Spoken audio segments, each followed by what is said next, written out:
Hello everyone, welcome to What If Naruto Was Sent Back in Time to Stop the Moon's Collision Part 2. Before we start, please go support Namikaze Raj for writing that awesome fanfic. Now let's begin. Chapter 11. Cleaning the Wave. Naruto was proven correct as Gato arrived with his thugs moments after Zabuza was dealt with. Look at him. The demon of the mist. How pathetic. And the other one is also dead, showing the brat is here. I think all mist shinobis are pathetic. Now go, kill them and leave the pink-haired alive. Gato finished with sickening smile. Naruto, I have already exhausted my chakra and Sasuke is down. Sakura isn't ready to face them. We have to retreat. Kakashi informed. We can't, sensei. Gato will succeed in breaking the wave's will if we do that. And anyways, I have enough chakra left to deal with these annoyances. Naruto formed his signature hand seals and 9 clones formed beside him. I hope Tazuna doesn't mind collateral damage. Naruto shook his head. The first clone and Naruto simultaneously went through hand seals Futon. Senpuha Wind Style. Whirlwind Wave Katen. Kakaku no Jutsu Fire Style. Fireball technique is spiraling enhanced ball of fire launched at Gato and the thugs. The other clones also made total 4 pairs. The first pair launched the combination of Suiton. Sasoha Water Style. Water Shockwave and Raiten. Raikou Lightning Style. Lightning balls to launch shockwave of electrified water at them. The second pair of clones launched Katen. Kiryuiden Fire Style. Dragon Flame Bullet and Futon. Fusogen no Jutsu Wind Style. Dust Cloud Technique to send explosion of inflammable dust coming in contact with fire towards the enemies. The third pair of clones launched combination of Doten. Ganchuisu no Jutsu Earth Style. Stone Spike Technique and Raiten. Jibashi Lightning Style. Electromagnetic Murder to send multiple electrified spikes towards them. The last pair of clones went with largest attack combination of Raiten. Ryuiden Lightning Style. Lightning Dragon Bullet and Suiton. Suryuiden Water Style. Water Dragon Bullet, which combined with each other and grew in size. The blue dragon with one eye yellow and other red and purple electricity coursing around it smashed into the enemies, completely killing Gato along with his thugs. It was the scene on which Inari and other citizens of Wave arrived, which later led them to declare Naruto as hero of the Wave. Kakashi was wide-eyed. Naruto have shown Jounin level skills throughout the mission. He went about everything happened, demon brothers ambushing them, Zabuza attacking them, fake hunter Nin rescuing Zabuza, Raiga Kurosaki, Haku who Zabuza said had already surpassed him. It was going to be a headache when he reported it to Hokage. Naruto meanwhile discreetly sealed the Kubikirabacho inside the scroll and sent his clones for proper burial of Zabuza and Haku. They had after all helped in giving him his Nindo in last life. Thinking about battered body of their sensei, damaged eye of Sasuke and dead bodies of Zabuza and Haku, who he wanted to save this time around, led him to realize he was not a god and his knowledge of future wasn't exact. He shook his head and approached his sensei. Sensei, prepare Sasuke for operation and implant my left eye into his. Naruto said. What? Kakashi took a double take. You heard what I said, sensei. You know I will regenerate it anyway. It won't be the first time. Naruto offered nonchalantly. Kakashi winced at the memory. Naruto had not ever been physically abused, just the ignoring and calling out names was enough for people of Leaf. Though when he was 4 and the orphanage had thrown him out, he was caught by a group of drunk civilian and shinobis. They physically beat him for the first time, breaking his limbs and puncturing one of his eye. It was also last straw for Sandaime. He ordered execution of anyone who would physically attack Naruto.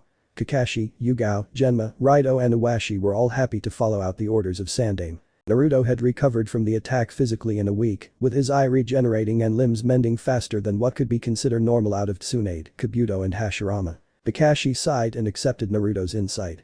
Kakashi knocked him out and operates both of them to transfer Naruto's left eye to Sasuke. The very next day Sasuke woke up, nearly regaining all his chakra. Naruto had trained Sasuke to chakra exhaustion numerous times, so his body could regenerate it faster. He woke up and felt bandages over his eye that he remembered loosing.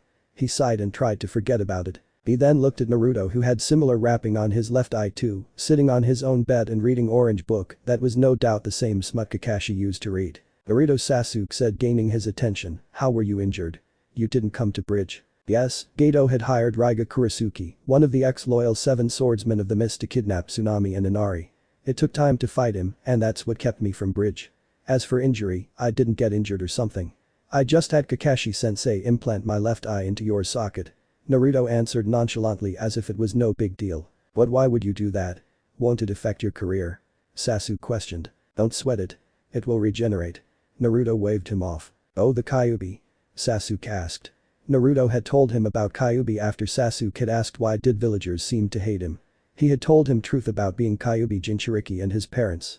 Of course it only helped Sasuke confirm, most of Konoha was full and shallow. He knew the moment it will get out Yondaime is Naruto's father, they will start worshipping the ground he walks on like they hadn't been ignoring his existence until then. Naruto just nodded in positive as he remembered the fox waking up.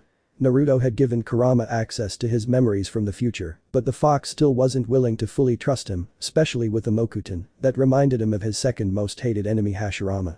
Naruto also wasn't willing to back off and promised Kurama that he would regain his trust and partnership back and open the seal as soon as possible. Leave those things behind. Tell me, how are you feeling? After all, you defeated Haku, whose Abusa accepted was stronger than him. Naruto asked. Sasuke sighed. I wasn't strong enough. If I didn't have my Sharingan, I would have died. I tricked him with Jinjutsu, immobilizing him for few moments, and attacked with Shuriken Ryuka combo. None of my attacks were heavy-hitting enough to break out of the mirror. I have to improve that. Naruto nodded. It's good you see the faults, and I will help you in growing strong as I promised. But you won and accept that. In Shinobi world, win is a win. Deception is Shinobi's greatest tool. Don't forget that. But these words, Naruto left Sasuke to himself. After a day or two, Sasuke opened the bandages and saw blue eyes similar to Naruto instead of charcoal black eyes of Uchiha. The vision was perfect and he had no difficulty in eyeball movement. He channeled his chakra into it, but other than increasing its visibility, nothing happened. Sasuke sighed. He sure lost one of his Sharingan but was grateful for what Naruto did for him. Naruto's eye had also regenerated within days. Naruto, Sasuke and Kakashi were celebrated as heroes of the wave. Even Sakura got some attention. But after celebrations were over, Team 7 left for Leaf. Similar to last time, the bridge was named the Great Uzumaki Naruto Bridge. Chapter 12. Chunin Exams 1. Kakashi and Team 7 have briefed the Hokage about their C-rank turned A-rank turned S-ranked mission due to involvement of 2 A-ranked true shinobi and movement to free a village from tyrant's control. Hokage asked Naruto to stay behind when others left. Naruto, the Chunin exams are close. I think that it is great time for village to know your apprenticeship to me for being the next Hokage and about your parents. After reading the reports, I am sure you could handle yourself well enough. Naruto immediately agreed with Sandaime and gave his consent. After being dismissed by Sandaime, he went to Uchiha compound and saw Sasuke trying to stabilize Great Fireball technique after adding more chakra to it. Sasuke turned towards Naruto as soon as he sensed him. Do you even rest? Naruto asked. I have had plenty. And I am nearly finished for today anyways. Sasuke defended himself. Very well, take your rest. Meet me tomorrow at the same place. My spy network had reported things that I found quite troubling. There may be an invasion in the village and one of the Sannin, Orochimaru, had shown interest in you. We have 10 days in exams, so I will do my best to prepare you. Naruto informed. Sasuke's eye widened at the information. Have you told the Hokage about invasion and Orochimaru? And why would he target me? Naruto smiled. Sasuke, Leaf already have a spy network, obviously they know. And about Orochimaru's interest in you? Well, let's say he had found a cheap way to increase his lifespan. He can possess other shinobi's body. Of course, it has a drawback and he has to change bodies every 3 years now. He wants an Uchiha because of the Sharingan as he wants to learn every jutsu in the world. From my network I heard that he tried with Itachi and got his ass handed to him. He had to run from Akatsuki, the mercenary organization Itachi joined. And now he thinks you will be an easy pick due to being young. He would entice you with power so that you take his offer and defect from Leaf. Then he plans to take over your body when you would have no defense. Sasuke shivered as he heard about weirdness of Orochimaru. Naruto soothed him. Don't worry, he will underestimate us and we will take the advantage. From tomorrow I will be training you in heavy hitting techniques, both ninjutsu and taijutsu. You will also learn as many of Sharingan Jinjutsu you can. Next day, Sasuke and Naruto were seen participating in taijutsu. Sasuke had awakened the third Tama while fight with Haku. To his surprise, Naruto's eyes didn't give him problems. It worked well in conjunction with his Sharingan, unlike Kakashi's, who have to block his original vision when fighting with Sharingan. They chalked it up to lack of Uchiha genes in Kakashi, which helped Sasuke to adjust his donated eye well. Very good Sasuke, but you are channeling Kaiten chakra in your attacks unconsciously. It will be wastage as Kaiten doesn't gives any advantage other than melting in addition to pure chakra. And it's a waste against someone like Orochimaru. Channel tiny amounts in your movements, kicks and punches and end it when you create the distance. You have the Sharingan which will help you to predict where opponents' attack are going to hit. If you are not fast enough to dodge it, channel the chakra at that spot. It will lessen the damage. Naruto explained. Sasuke nodded in understanding and started to do as Naruto instructed, and to no one's surprise it worked. Sasuke knew that whatever Naruto tells him works in most of cases. His punch and kick started getting faster and heavy hitting while he stopped getting tired easily. Next was ninjutsu, and Naruto taught him many different justice. He was of course happy to increase his arsenal. Though most of attacks were highly chakra consuming and Naruto had to recharge Sasuke's chakra so that he can continue the training after he used the techniques once. For next 5 days Kaiten techniques such as Goku Majestic Destroyer Flames, Nkamasitsu Great Fire Destruction Uchiha Flame Formation, Back of Granbu Blast Wave Wild Dance, Gonka Great Flame Flower Raiken Ka, No Jutsu Dragon Flame Release Song Technique, Goryuka Great Dragon Fire, and Msenketsu Mabeni Phoenix Age Flower Nail Crimson were practiced by Sasuke so that he could use them without any chakra wastage. All of the techniques were B rank or above and very heavy hitters. Sasuke knew many of the large area techniques would have melted Haku's eyes before they started reforming. Next was the Sharingan Genjutsus which Naruto had him learn in front of him and practice on special shadow clones that did give him memories. Naruto couldn't have let him practice them on him as it wouldn't have worked due to the vigilance seal on his palm. It had taken 8 days of constant hard training to get on satisfactory level in Naruto's eye. Discreetly Naruto had placed a seal on Sasuke's transplanted eyes through which he used to introduce it to drop and drops of Kurama's chakra.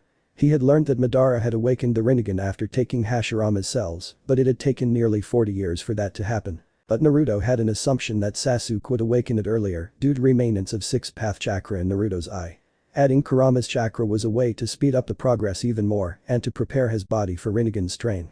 Unlike Manjikyu Sharingan, Rinnegan didn't strain and damage the eye, but took a toll on body and chakra of wielders. Adding Kurama's chakra to Sasuke, Naruto had secured a way to heal strain on Sasuke's body if he wasn't ready by the time Dojutsu awakened. For last 2 days, Naruto had advised Sasuke to rest and recuperate while training as less as he can.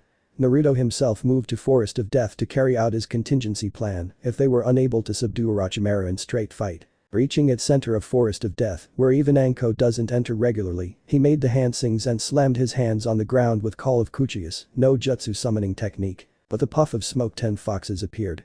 They were not of any summoned clans. Naruto had found them in Forbidden Forest, tamed and trained them for different purposes. He had all intentions to sign the Toad contract like he did last time. Naruto also introduced all of the foxes with small but regular doses of Kurama's chakra. That gave them the advantage of enhanced intelligence, more than normal animals, and 2 of them got ability to manipulate their size and dimensions. Naruto had engraved a seal on both of them to store Kurama's chakra so that they can use it to grow to size of summon bosses. The 2 of the foxes Naruto had dubbed Koda, the alpha, and Kona his mate, were the ones to receive the seal. Koda was gray-colored fox with black tips at his tail end, ears and paws with yellow canine eyes. Kona was an albino with completely white fur and red eyes. Naruto had dubbed them as boss of fox summons. The 2 of foxes had grown to size of normal mature fox but had greater speed than others. They were named Dash and his mate Bella. Dash was orange fox with white tips at tail ends, ears and paws, whereas Bella was gold with red at similar pattern of Dash. Naruto had given them the responsibility to be the messenger fox. The other 2 foxes were of the size of full-grown wolves. They were gray and his mate Oli. Both were black with white tips for tail ends, ear and paws. To Naruto's surprise, these 2 foxes have developed a chakra system which was equivalent to size of a Jonin. They had inherited Kurama's elements of wind and fire. Gray getting the fire and Oli complementing him with wind. Naruto had taken most of time to train them both, which he dubbed as combat foxes. They were also fast and strong, able to take out Jonin level opponents with their animalistic attacks. The last 4 foxes were the ones who remained in size of their kid forms. They were all capable of spying due to their size and ability in stealth. Naruto had used them numerous times to plant the seals in many of civilians who were part of council. Naruto had also engraved recorder seals that could record the conversation around them when activated. The foxes were intelligent enough to do that. Whereas, the concentration of Kurama's raw chakra had hindered their growth, they had got immense regeneration capabilities in exchange of it. These 4 foxes were Kahana, Nico, Jiro and Yoko. They were ironically the kits of the boss summons Koda and Kona. Yoko was a vixen who took completely after their mother and was albino with red eyes, whereas Jiro was the male and took after the father sporting gray and black pattern with yellow eyes. Nico the male fox was gray with wide underbelly, tail end and paws while sporting red eyes, whereas Kahana was female with reverse coloring of Nico with yellow eyes of their father. Naruto didn't dare to experiment with Senjutsu chakra. He had seen many toad statues and he didn't want his foxes to be turned into stones. Of course that meant the foxes didn't have ability to use nature's chakra like other summoned clans. Neither were they able to talk like others. Though it didn't matter, as in past 5 years Naruto had gotten enough understanding of their communication ability to understand them. The day he had summoned the foxes as he needed the 4 fox kits for the contingency plan, which he had taken inspiration from Itachi. He summoned 4 glass vials from his storage seal. Each of the vial had Sharingan in them. Naruto had infiltrated Danzo's lair and replaced them with transformed object with delayed explosive note. Danzo would think the eyes would have been destroyed due to accident. Fortunately, Danzo didn't know they were the Mangekyou Sharingans rather than normal ones. Naruto was going to implant each of the eyes into Fox kits. They were eyes belonging to Uchiha Satoshi and Uchiha Hijeki. Naruto would have liked the eyes of Fugaku, which were rumored to be even stronger than Itachi's, but Itachi had taken steps to destroy Fugaku's eyes and every other Mangekyou he had known to exist in the clan. Satoshi and Hijeki were the only ones who had not told anyone in the clan about their Mangekyou for some reason. Uchiha Satoshi's Mangekyou ability Amenitaka Tachi God of Heaven allowed him to cast a Jinjutsu that became real for time limit of 5 seconds. The second eye ability was Benzaiten Goddess of Knowledge that was perfect counters for any Jinjutsu related ability, even the famed Kodomatsu Kami. Uchiha Satoshi's Mangekyou. Naruto had decided to program Benzaiten to act on him if he was ever influenced by Shisui's Kodomatsu Kami, similar to what Itachi have programmed the Kodomatsu Kami on the crow to manipulate Sasuke conserving the leaf. As much as Naruto respected Itachi, he didn't doubt Itachi would use the Jinjutsu on Naruto for gain of leaf for his brother. And Naruto's Vigilant Seal couldn't block the stronger Kodomatsu Kami which was in left eye of Shisui. Uchiha Higeki's abilities were more simpler. The first ability was Raijin God of Lightning which enabled him to call upon natural lightning on will. The second ability was Fujin God of Storms which enabled him to call upon storms. Uchiha Higeki's Mangekyou. Naruto implanted Amenitaka Tachi in Yoko's left eye, whereas Benzaiten in Kahana's right eye. The Raijin was implanted in Jiro's left eye, whereas Niko's right eye held the Fujin. Naruto dismissed them and then went home. It was the last day and he wished to take rest. After all, after the Chunin exams there would be no rest. Chapter 13. Chunin exams 2. As Naruto had told Sasuke, Kakashi had informed them about Chunin exam and that they had to submit given forms in academy if they wanted to participate. Naruto was interrupted by Konohamaru and his friends who asked him to play ninja with them. Naruto ruffled his hair and said he would do some other time as he was busy now. Sakura had interrupted making fun of them asking why would a ninja play ninja with kids. Before Naruto could defuse the situation, Konohamaru had asked if she was his girlfriend. Naruto answered in negative saying that she was too loud and obnoxious for his taste, ironically giving Sakura's reason for finding him annoying in last life. Konohamaru had praised his big brother at the decision, adding the facts that she had a big forehead and flat where it matters. Before he could defuse the situation, Sakura had already started chasing Konohamaru and his friends. Shaking his head he followed them. Similar to last time, Konohamaru collapsed into Kankuro who had grabbed him and was going to punch him. Naruto made his presence known causing Temari to blush. He asked Kankuro to let Konohamaru go politely, but Kankuro abstained to do so, even after the warning from Temari.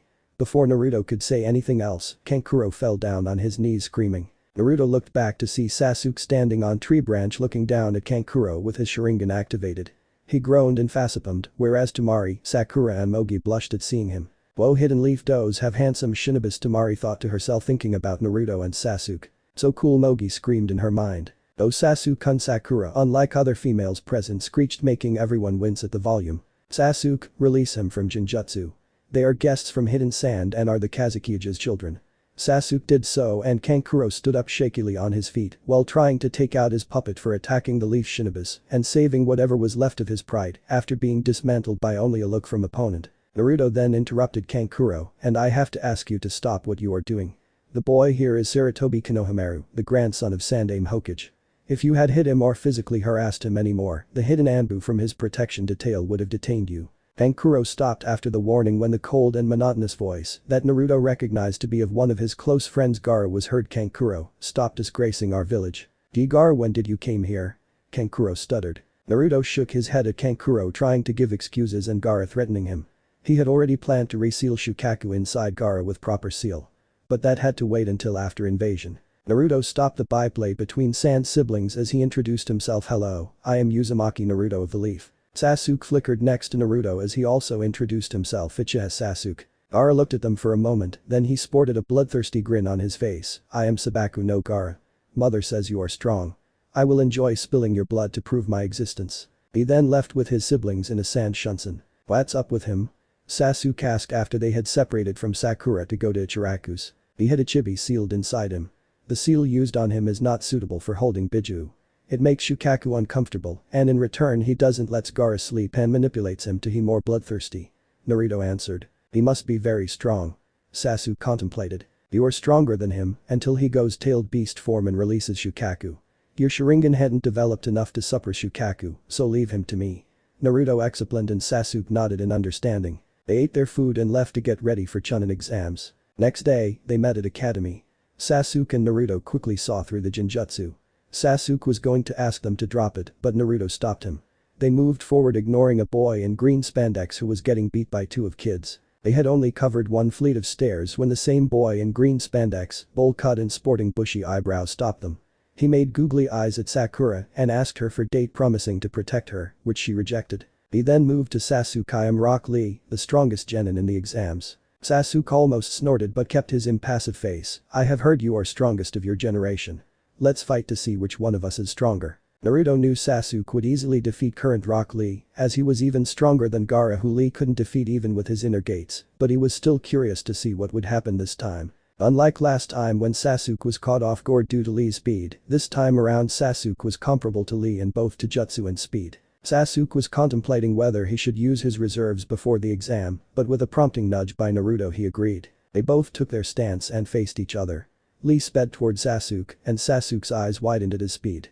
Lee kicked Sasuke hard and sent him flying. Sakura gasped at seeing Sasuke being beat by Lee, but Naruto only had a small grin on his face. Sasuke made a show of activating his Sharingan, and Lee again attacked successfully scoring hits on Sasuke. "Even though you can see my attacks coming with your Sharingan, your body isn't trained to defend my speed.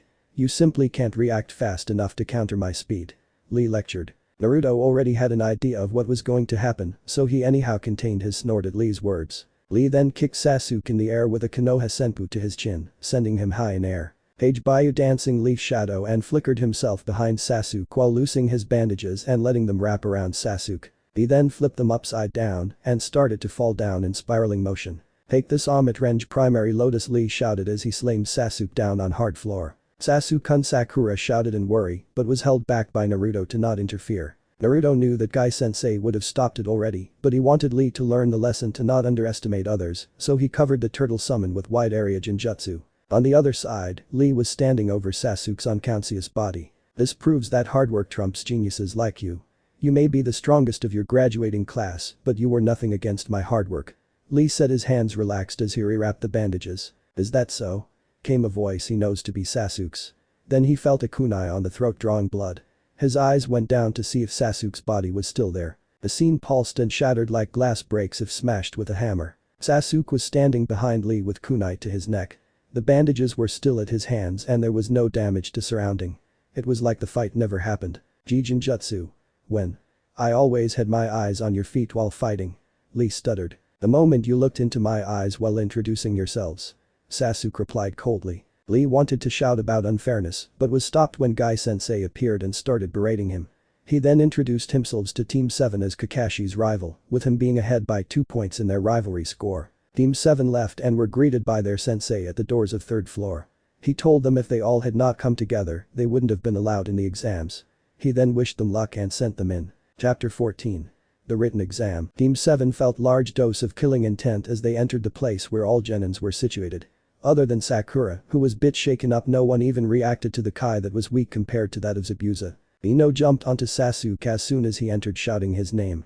Sasuke just replaced himself with Shikamaru who was dozing off into the corner. Shikamaru felt the disturbance and opened his eye to see Ino rubbing her cheeks to himself and let out a troublesome. Sakura and Ino started to bicker with each other when teammate made their presence known.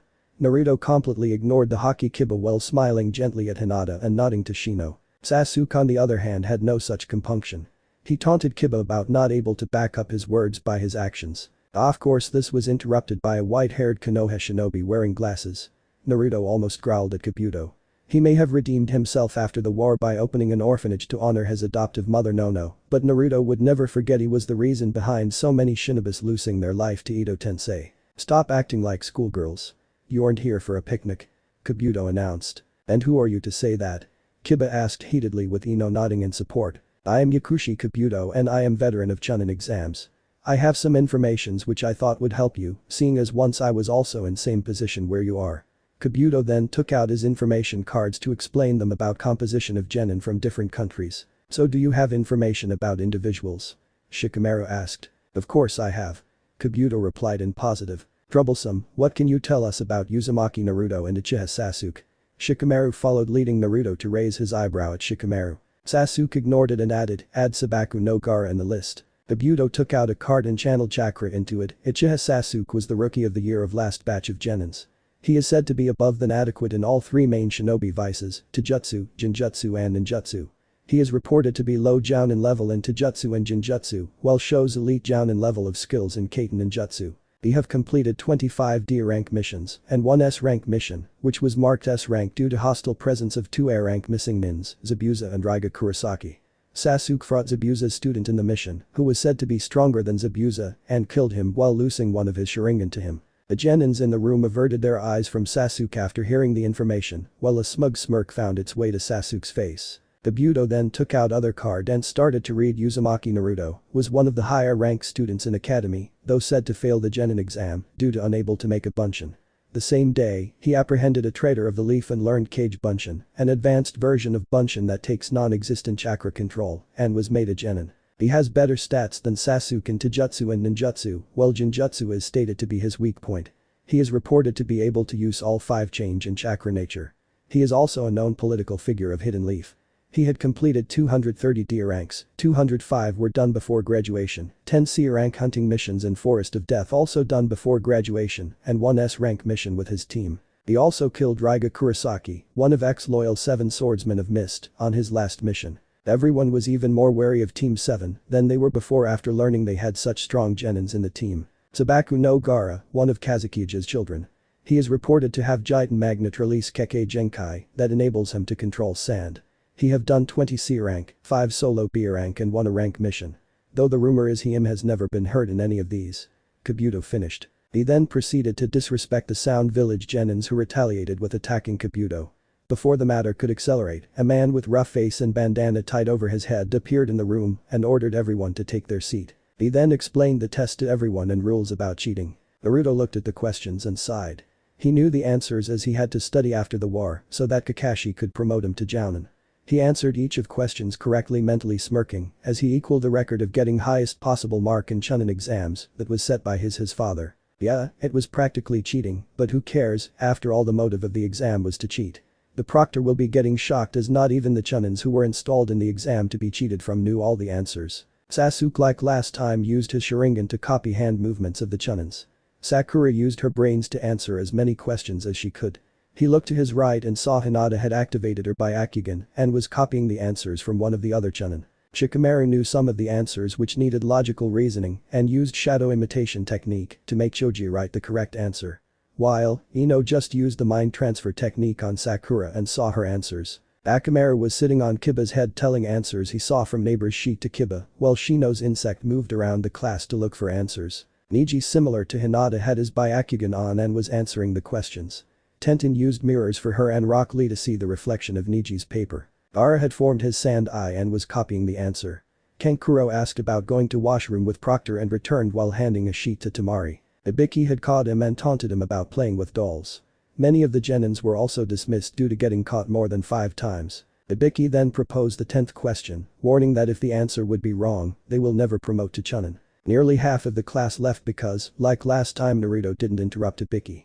When he saw Hinata hesitating and saw that she started to raise her hand, he grabbed her hand and smiled at her, leading her to get an atomic blush. Ibiki finally called the exam over and explained to students what the test was about. But before his explanation ended, someone bold in breaking the window. That someone was Anko Mitarashi and she was proctor of second exam.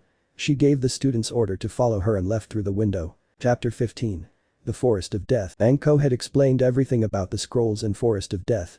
This time Naruto hadn't interrupted her monologue, even though Naruto would have appreciated being in closeness of a hot woman such as Anko unlike last time. Team 7 took their scrolls, which turned out to be a heaven scroll, and dashed inside the forest through their designed gate. Similar to last time, they were followed by the Omegaker team. Naruto and Sasuke made a trap and tricked them using Sasuke's Jinjutsu. They took the scroll, which was unfortunately a heaven scroll like them. Unlike last time, they were met with more teams, which may be due to Kabuto announcing their achievement.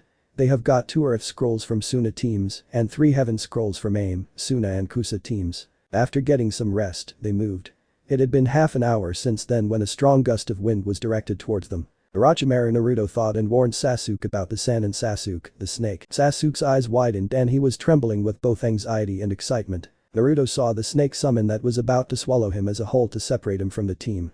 He sped through the hand signs Fueton. Tetsu no Ashigoto wind style.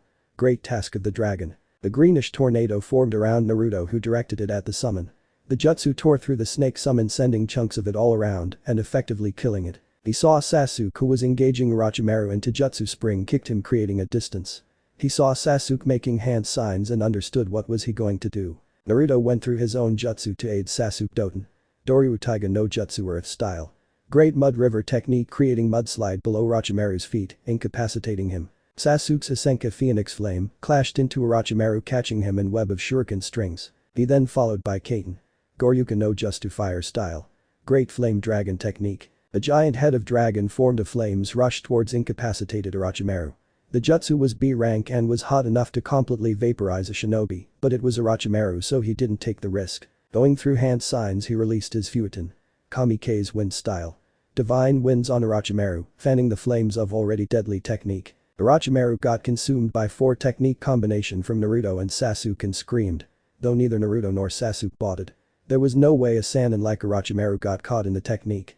It would be other thing if he was simple jounin. Their thought stood true as the affected Orochimaru turned out to be a mud clone substitution. Ukikuku, so the reports were correct. You truly are remarkable shinobi Sasuke-kun. Even you Naruto-kun. I didn't expect you to get rid of my summon so quickly and move to help Sasuke-kun. What do you s? He was interrupted as Naruto's feet clashed to Orochimaru's face with call of dynamic entry. Orochimaru stood up, wiping off the blood as he glared at Naruto for interrupting him. He was about to say something when he had to dodge a fast kick from Sasuke. Naruto attacked his left side in a feint which was seen by Orochimaru as he moved to left instead of right. He was going to taunt Naruto as Sasuke clashed in Orochimaru's stomach with his knees, making him split blood. Shut your mouth, snake, Naruto taunted, and Sasuke smirked at Orochimaru. Kukuku, I am just not taking you seriously. He was again cut off from his monologue as Sasuke launched a Gakkaku great fireball technique at him. Oten. Iwadepo no Jutsu Earth style. Stone pistol technique. Naruto directed his jutsu where Orochimaru appeared after substitution to save himself from Sasuke's fireball, resulting in him getting pelted by large stone bullets, which had dramatically increased in size. Duoten. Tatapa wind style. Great breakthrough. Orochimaru launched his own elemental attack at them. Kaiten. Bikamitsu fire style. Great fire destruction. Sasuke launched his flames at Orochimaru's attack. Oten. Ganshuisu no Jutsu Earth style. Stone spikes technique. Naruto added his own attacks which tore through the breakthrough and got lit on fire by Sasuke's technique. It clashed into Orochimaru, who can't dodge it as he didn't see it coming due to explosion created by collison of his technique with Sasuke's. Sasuke felt a little triumph when he saw Orochimaru skewered by stone spikes all over the places. It was quickly replaced by disgust as the fallen Orochimaru's mouth opened to impossible proportion and spit out a fully healed Orochimaru. That's enough. I have seen enough. Sasuke-kun, I know you want to kill Itachi. But are you sure Leaf can give you enough power? Come with me, I will make sure you are strong enough to kill him. Orochimaru didn't wait for the answer as he elongated his neck, dodging Naruto's attempt to block him and bit Sasuke's neck. Naruto's eyes widened as he hadn't expected it to happen. He was sure Orochimaru wouldn't give the curse mark until and unless he beats them into submission. And Naruto had plans to avoid that. Before anyone could react, something unexpected happened. The curse mark contained Orochimaru's consciousness and nature's chakra. The Kyuubi's chakra in Sasuke's body immediately purged Orochimaru's vile presence, and the nature's chakra mixed with the remainants of sixth path chakra of the transplanted eye. Sasuke felt like his left eye was on fire. He let out a hoarse scream and settled down holding his eye. Orochimaru, who had seen the curse mark failing, watched Sasuke in interest as he removed hand from the left eye. In place of blue eyes of Naruto, purple eyes with black ripples could be seen in its place. Orochimaru was drooling as he thought of getting his hands on Sasuke's body and getting both Sharingan and Rinnegan.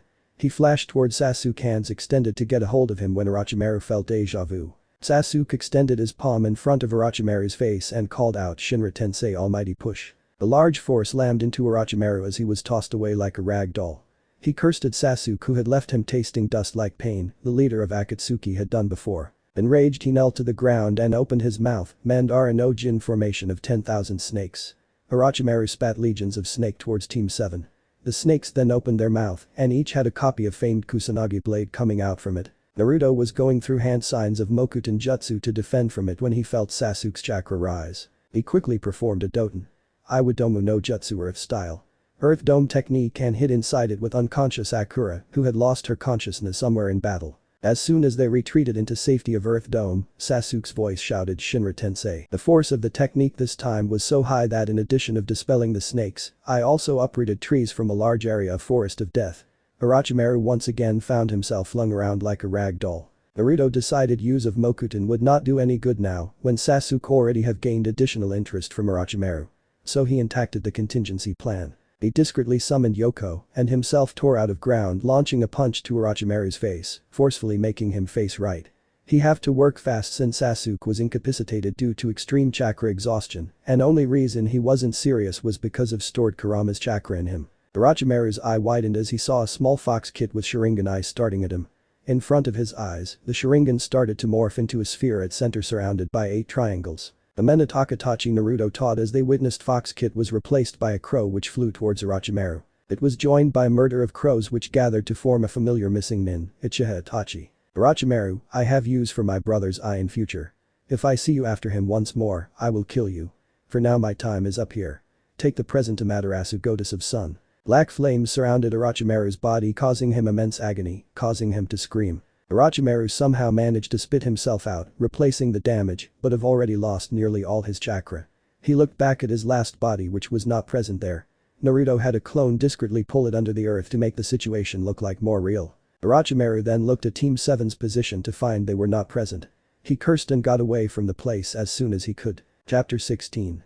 Worthy of being the Hokage. As soon as Naruto reached the central tower and summoned Iruka from his collected scrolls, Naruto called for the Anbu placed at the central tower. He gave his an unconscious Sasuke and instructed him to admit to the Anbu hospital premises with S-rank red tape for anyone other than Anbu captains, Anbu commanders, the Hokage and himself. He then told Iruka to look after Sasuke as he himself went to meet the Hokage, already having sent an emergency summon through Bella, one of his 2 messenger foxes. He entered the room Hokage was in, completely sealed from any kind of eavesdropping and started his report. Hokage Sama Genin Uzumaki Naruto reporting about infiltration of S-rank Nin, Orochimaru. His objective for infiltration was to mark Uchiha Sasuke with cursed seal of heaven so that he may have Genin Uchiha serve as one of his hosts. Possible chances of invasion are also present. Hiruzen winced at hearing about his once favored student. Still, he controlled the guilt and regret showing on his face as he asked. Was Orochimaru successful in his objective? No Hokage-sama due to circumstances he didn't take into account, he failed in his objectives. Naruto stopped for a second somehow Uchiha Itachi manifested himself. Even though it was an illusion, at that time it really looked real. The illusion of Itachi set Orochimaru on fire with some kind of black flames. That was able to distract Orochimaru for enough time that we can flee. Naruto felt bad a bit for hiding things from Hiruzen, but he can't take chances. He didn't know what Hiruzen would do after knowing he was from future. Naruto wasn't very keen on trying to test Hiruzen's fondness for him against the village. After all, Sandaime had turned blind eye on many horrible things Danzo had done. Naruto snorted as he added off course, for the good of the village. Why did you order Sasuke to be treated in high confidentiality with such selective clearance? Sarutobi asked filing away information about Itachi's illusion. He thought it was one of the protections Itachi left for Sasuke. Sasuke had awakened the Rinnegan, the fabled eyes of Sage of Sixth Path, in his left eye. You can imagine what would happen if the words got out before we have the situation under control. Naruto replied. Sarutobi's eyes widened with surprise as he shook his head murmuring twice in a single life. What do you mean Hokage-sama? Naruto asked feigning confusion. He already knew the Sandaime was talking about Nagato. Jiraiya would have told Sarutobi about it. My student Jiraiya took some of orphans from a megacure under his wings for few times. One of those had the Rinnegan. Sarutobi explained as Naruto nodded. Sarutobi asked few more things which Naruto replied with what was convenient for himself and his plans. Sarutobi then smiled at his surrogate grandson, you can be at ease now, Naruto-kun. Naruto relaxed as he returned the smile. The seals around room were brought down by Hokage and they began to talk about few other things. I will be announcing you as my apprentice and successor in the final round of the Chunin exams. The elders and clan heads were already told about it. Of course, my teammates and Danzo were not happy. The clan heads were accepting though. Well, most of them worked under your father. So, that may have helped your case with them. Sarutobi said, his expression turning nostalgic when he talked about the Yondaime. Sarutobi had deemed him smart enough not to blab about his parents' identities, seeing he kept secrets about his jobs at Hokage's office to himself. To his immense surprise, Naruto didn't even throw a small tantrum for not telling him sooner. He just smirked at Sarutobi, making it clear that he already knew about them for a while. The Sandaime Hokage couldn't decide to whether be impressed with him for finding out S-rank secret on his own or worry about the troubles he could get into. So, I can expect Danzo making troubles. No offense Gigi, but your teammates don't have enough backbone to do anything. They are just like dogs with too much bark and no bite. Naruto mused. None taken. But you should know if they had more bite, they would have been more troublesome to deal with. Sarutobi agreed. Suddenly one of Anbu flickered inside. He bowed at the Hokage-sama. The elders have called upon the Shinobi Council. The clan heads have also been summoned. Hiruzen dismissed the Anbu and shook his head. Leave it to Danzo to be so predictable. So soon, Naruto murmured with a smirk. Shut up, let's go and see why they are causing the ruckus. Hiruzen grumbled. In the council chambers, everyone stood up in respect as Hiruzen arrived in the chambers and took his seat. Naruto stood behind him with a small amused smirk on face. Why have this meeting been called? Hiruzen asked in authoritative voice. We would also want to know that Hokage-sama. Hisashi replied with all respect and grace a shinobi can muster. Amura stood up. We have summoned the council to stop you from announcing Genin Uzumaki as your apprentice and successor. He is far too young and immature for such responsibility. And the clause says that in event of my death before Naruto turns 16, an acting Hokage will be established. Additionally, the acting Hokage will have the power to hand over the position to Uzumaki Naruto as he sees fit, once Naruto is of required age. And don't speak with me as if I am only your former teammate. I am your leader and you will address me as such. Hiruzen thundered. Amura bristled a bit. Kaharu stopped him from retorting and possibly being detained for it. She can see how Uzumaki brat had the eager smirk on his face. She knew if the brat becomes the Hokage, their influence will be totally null. Uzumaki hates them with passion, and she knew they have deserved the hate he carries for them. But that doesn't mean she will accept it without trying. She believed that whatever she and her colleague had done was for good of the village. Including petitioning Uzumaki Naruto to be turned into a weapon for Konoha under Danzo. Of course, she doesn't know Naruto didn't give a buck about what she did behind his back, as it never was able to directly affect him. He just hates the old cronies as they were annoying and had a hand in spreading rumors about involvement of Uchiha clan in the Kyuubi attack. We don't think he is qualified enough, Kaharu replied. And why is that? Hiashi asked. He has lineage as son of Yondaime Hokage and apprentice of Sandaime. He hails from one of legendary 5 clans. He has been trained by the Sandaime for handling the office after him. Mendix, but I agree with Hiashi. On what grounds do you think he is not qualified? Shikaku added. Kaharu bristled as she tried to think of an answer. She was relieved of it as Danzo answered in her place. Power. He lacks the power to be the strongest man in elemental nations. Danzo said. The Hokage have until today most influential and more powerful than other Kages. Shadaime-sama, Yondaime and Hiruzen were all strong enough to take on the other 4 of their counterparts and win. The Nidaime himself was hailed as the strongest among the Kages in his time as the leader of Hidden Leaf. So I say Uzumaki Naruto lacks the power to be the Hokage. Danzo clarified calmly. Chapter 17. Clash with Danzo. Last chapter, the Hokage have until today most influential and more powerful than other Kages. Shadaime-sama, Yondaime and Hiruzen were all strong enough to take on the other 4 of their counterparts and win. The Nidaime himself was hailed as the strongest among the Kages in his time as the leader of Hidden Leaf. So, I say Uzumaki Naruto lacks the power to be the Hokage. Danzo clarified calmly. Now, it is not logical. Uzumaki-sama is young now. He will have the time to grow into person he will be as the Hokage. Shibi Abiram said in monotone. Even at his age, Yondaime was able to destroy 6 of elite Kumo Jounins and rescue 1 Uzumaki Kushina from kidnapping attempt. At the same age both Shadaime-sama and Nidaime-sama were fighting in clan wars. Sandaime himself was strong enough that Tobirama-sensei used to call him the second coming of Shodai Hokage. But looking at those standards, Uzumaki-san failed to fill the footsteps of his predecessor. Oh, and how are you sure about that? Tsu Minyazuka raises her eyebrows with a feral grin. From what I have heard, Uzumaki Naruto is the strongest genin of the leaf if we don't count Kasuke Maraboshi. Yamanka Inoichi imputed with Akamichi Choza nodding his head in agreement. Danzo smirked at that. Then I present a simple compromise. Uzumaki Naruto have to face me in battle. If he impresses us enough, he will be the chosen apprentice and will have the elders' complete support. But if he can't, then Hiruzen will have to rescind the apprenticeship given to Uzumaki Naruto and the next Hokage will have authority to name his successor. Hiruzen frowned at that. And what makes you think you have any authority of doing that? If I say Naruto is going to be my successor, then he is. Not even the Fire Daimyo could retract the decision. Not that I think he would be willing to do it. Hiruzen added as he remembered that Naruto had good relations with Daimyo of Hai no Kuni. Danzo frowned as his plan seemed coming down until he heard Naruto speak. Why not, Hokage-sama? If I have your permission, I will accept the challenge. I don't want anyone to doubt my authority when I am the Hokage of Hidden Leaf. Danzo's words, if not proven wrong, could sow seeds of doubt in mind of others. And we don't want to have that, do we? Danzo regained his smirk as the Uzumaki trapped himself into his plans. In the forest of death, Naruto had deployed a heavy barrier around himself and Danzo. The clan heads and Hokage themselves were surrounded by other barrier so that they could watch the fight without being caught by the attack. Naruto had each of them including the elders to sign the confidentiality contract so that they couldn't reveal whatever of his abilities they saw on the battle. Seeing as he was going to be the Hokage in future, they had no qualms about signing it.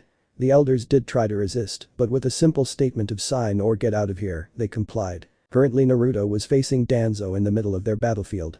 The shinobis had manipulated the forests into a battlefield with mixture of landscapes so that both the participants could utilize their strength. You are very young Uzumaki. You had the easy way of being the Hokage by clinging on to Hiruzen's authority and yet you let it all go to just satisfy your arrogance. Danzo sneered. It is arrogance when it is not true Danzo. You will see the truth soon. Why don't we start? Naruto said. Danzo dispelled the heavy rings around his bandaged right hand. Of course he didn't undo the bandages. Naruto doubted he would want the others to see the Sharingans embedded in them. Danzo manipulated the wind around himself, lessening the wind resistance, and flashed towards Naruto intent on hitting him with a strong punch. Naruto saw Danzo was going to use the bandaged hand that was made up of Shodai cells. The punch would pack power of a low level of Tsunade's attack. Naruto did his hands in snake seal mokuton. Bohiki no jutsu would release.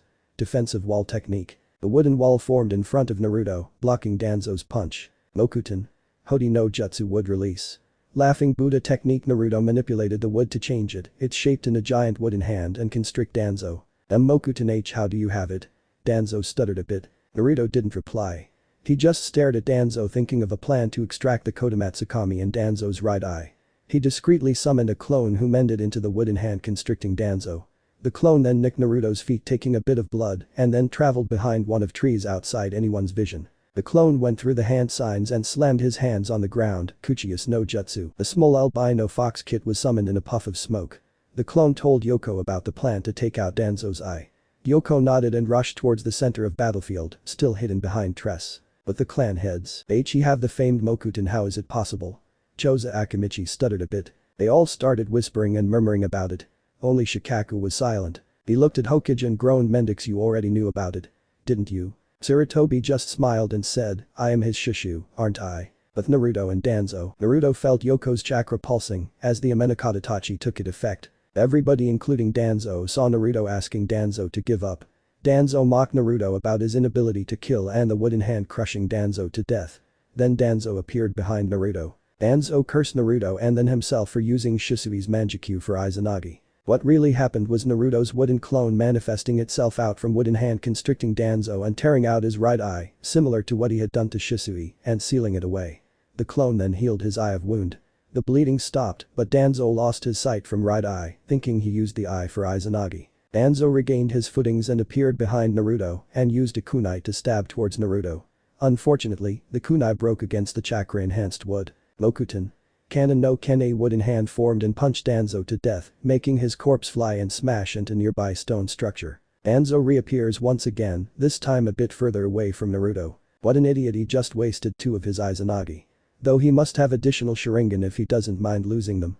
Naruto thought to himself. Naruto once again tried to hit Danzo with his wooden arm, but Danzo escaped.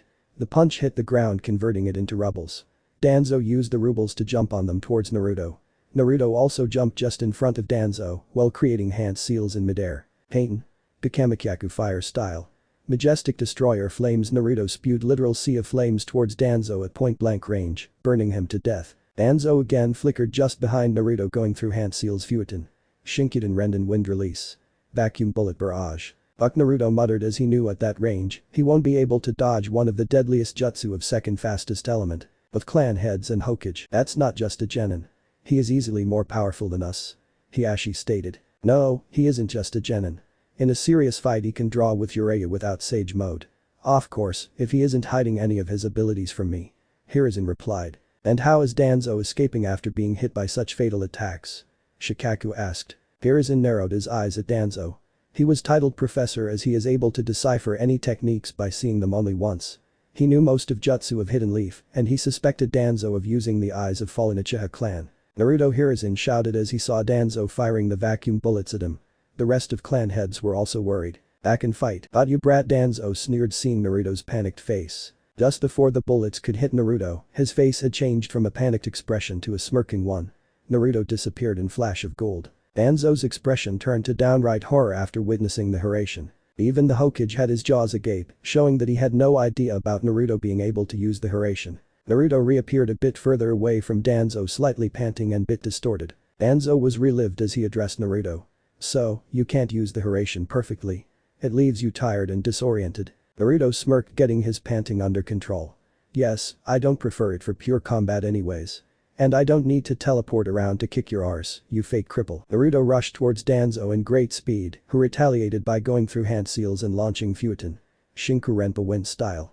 Vacuum serial wave at Naruto. Naruto cursed as he knew he couldn't use fire release to overpower it, as the incoming technique would just cleave through the techniques. Naruto then got a smirk on his face as he put his right palm forward, which had kanji for accommodate.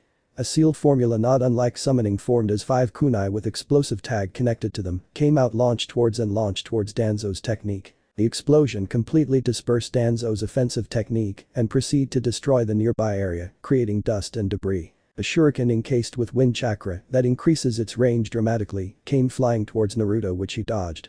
Naruto marveled at the fineness and creativity with which Danzo used Futon techniques. He had to give it to Danzo to be the actual greatest wind style user. The debris cleared and Danzo was seen with 2 similar shuriken in both his hands. Danzo threw both shuriken at Naruto while preparing to throw more of them. Naruto launched a kunai towards the shuriken. The kunai struck through incoming shuriken's holding space and continued its way towards Danzo, along with Danzo's shuriken. Danzo jumped back out of his own shuriken's range. The kunai embedded before Danzo. Naruto, who had dodged 3 of wind-enhanced shuriken, didn't move to dodge the 4th one. He just clapped his hands and called out Hiraishin. Dorai Flying Thunder God. Guiding Thunder. The shuriken got sucked into the jutsu shiki that had formed before Naruto. A moment later the same shuriken appeared on the spot of kunai had been embedded, moving forward while cleaving Danzo into 2. But the observers, isn't that the technique Minato-sama used to teleport Abijidama from the Kyuubi away? Inoichi asked. Yes, it is. Hiruzen replied proudly, seeing his surrogate grandson and apprentice using his legacy so well. Back in fight, Danzo used Izanagi to resurrect himself once again. This time Naruto moved. Hakuanjuo no Jutsu, bringer of darkness technique Naruto called wide area Jinjutsu. Not being an ocular Jinjutsu, Naruto's barrier was able to stop the darkness from covering the spectators, but Danzo wasn't that lucky. However much he tried, he failed to break out. Naruto channeled wind chakra into his kunai, increasing its range to that of his sword. He rushed towards Danzo to impale him with it. Just before Naruto was going to impale Danzo, Danzo's body fell down lifeless and he again flickered out of the place and behind Naruto, touching Naruto's shoulder. What an insane man, he just killed himself to break out of the Jinjutsu. Naruto thought to himself as he felt his body being constricted. Naruto saw a black curse mark spreading on his body and him being unable to move. Paralysis curse sealed. Danzo crowed in triumph as he drew out Naruto's kunai from his palm. He then channeled his own chakra, creating a vacuum blade and stabbed Naruto's chest with it, leading the clan heads to cry out in anger. Sarutobi wasn't affected as he knew there was no way Naruto would fall to such a trick. True to his thought, the impaled Naruto turned into deformed wood, signaling it was a mokuton. Danzo was then kicked away from his position. The kick was so strong that Danzo smashed into the stone structures and broke it. Suiton. Suryu Kabaku water style. Bite of explosive dragon. Water rose from nearby bodies, taking form of roaring eastern dragon. It gained height and from a high altitude fell upon Danzo. Futon. Gakuho wind style. Great vacuum cannon. A large blast of wind chakra clashed with incoming water dragon, cancelling out each other. Futon. Shinkajaku wind style. Vacuum sphere. Danzo spat out a large ball of destructive wind chakra, easily comparable to size of 5 great fireball techniques. Clapping his hand in snake hand seal, Naruto called out Mokuton. Mikuriru no Jutsu wood style. Wood dragon technique. A large dragon made up of wood 6 times bigger than Naruto's previous water dragon formed. Its eyes glowed yellow and it made its way towards Danzo's attack, roaring. The dragon wrapped around Danzo's attack and to his surprise, wrapped itself around it without even getting an ounce of damage. The size of Danzo's attack started to decrease, signaling that dragon was absorbing the chakra from it. When the attack was much smaller, the dragon unwrapped itself, swallowing the smaller wind ball. Its eyes glowed bright yellow, showcasing its increased power. From its open maw, a yellow glow can be seen.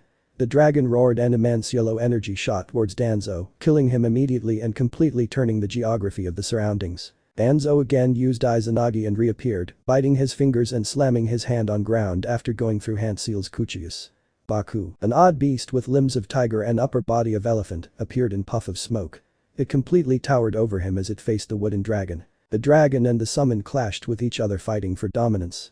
The dragon wrapped itself around the summon while Baku was using his claws to damage the dragon. After a bit of hassle, Baku escaped dragon's confinement. It took in a deep breath and blew out a literal storm out of his mouth. Naruto's wooden dragon itself concentrated for a bit. Naruto understood it was absorbing nature chakra. Naruto could also sense Baku's attack itself was utilizing senjutsu. The dragon roared and similar yellow beam just stronger than the last one made its way towards the storm created by Baku. Both attacks filled with natural chakra clashed with each other, creating a large explosion. The explosion dispelled Baku and killed Danzo once more. A wooden structure with dragon's face engraved on it was seen on the place Naruto was standing with a wooden dragon that was still present hovering over it. Though it can be seen mending its damaged structure and shrinking in size as a result. The wooden structure split from between as Naruto came out of it announcing Mokuton-naruto no Jutsu wood release. Wood expulsion technique. He saw as Danzo once again used Izanagi to come back to life glaring at Naruto. He has already used Izanagi 7 times out of 10 and I have taken out Shisui's eyes from the equation. He only has 3 lives left. I am invincible, give up brat and maybe you can live long enough. Danzo roared at Naruto, hiding the fact that if fight goes any longer, he will probably lose as he only has 4 more chances left. Additionally, he wasn't doing any better in battle of stamina. He was pretty spent and the Jinchuriki brat didn't even look much winded. So, he tried to win by bluffing. Naruto smirked, so you can seemingly come back to life even after dying. Interesting. But Danzo, the real question is how many times? Naruto clapped his hands and closed his eye for a moment. The wooden dragon that had shrunk to the size of an elemental dragon attacked dispelled at the same moment. Red markings formed around his eyes simultaneously reaching his cheeks. He started to give off a greenish aura. Among the spectators, his chakra changed. It's added with some thick chakra which is originating around him. Hiashi commented as he turned on his Byakugan after feeling the immense power of Naruto. "I can't be." Hiruzen murmured. "The Shodame's Sage mode." "A sage? Surely not. He is too young." Inoichi murmured with disbelief. "But it is true. We can all witness it." Shikaku said as he wiped a drop of sweat out of his brow. "But Naruto and Danzo, Senpo. Mokuton. Shinsu Senju Sage mode. Wood release. 1,000 hands." Naruto called out as a giant 1,000 meters tall wooden statue of Buddha formed with more than thousands of hands behind him. Only the illusion created by the barrier stopped whole Konoha's population, along with shinobis of other villages to stop rushing here to see the spectacle. Danzo just shook involuntarily as he dropped on his knees. I give up," he called out before falling down unconscious due to combined stress of chakra exhaustion and trauma at seeing Naruto using Hashirama's most powerful technique. Naruto dispelled his technique as he discreetly looked at his hand, which was changing to its normal form from being turned into stone. "I still have ways to go before I am able to utilize this technique," he murmured to himself. Making sure Danzo was really out of fight, he went towards the Hokage clan heads who were looking at him in awe. Chapter 18. Updating Sasuke. Ugh, Sasuke groaned as he woke up from his chakra exhaustion-induced slumber.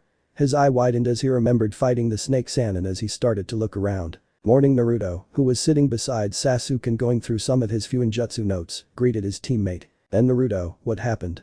Sasuke asked. "Well, for one, congratulations, you awakened the strongest of the Dojutsu in elemental nations. Secondly, with the help of your newly awakened Rinnegan, you stopped Orochimaru long enough for me to take us all out of there. And third, due to number of participants exceeding the expected limit, a preliminary is being arranged to shorten the number of Chunin participants." Naruto recited. Sasuke touched his left eye and looked at Naruto. "You know how I awakened it, don't you?" Naruto smiled and nodded. "To awaken the Rinnegan, that is said to be Dojutsu of Sage of Sixth Path, you have to get Senju or Uzumaki DNA with Uchiha DNA and Sage Chakra.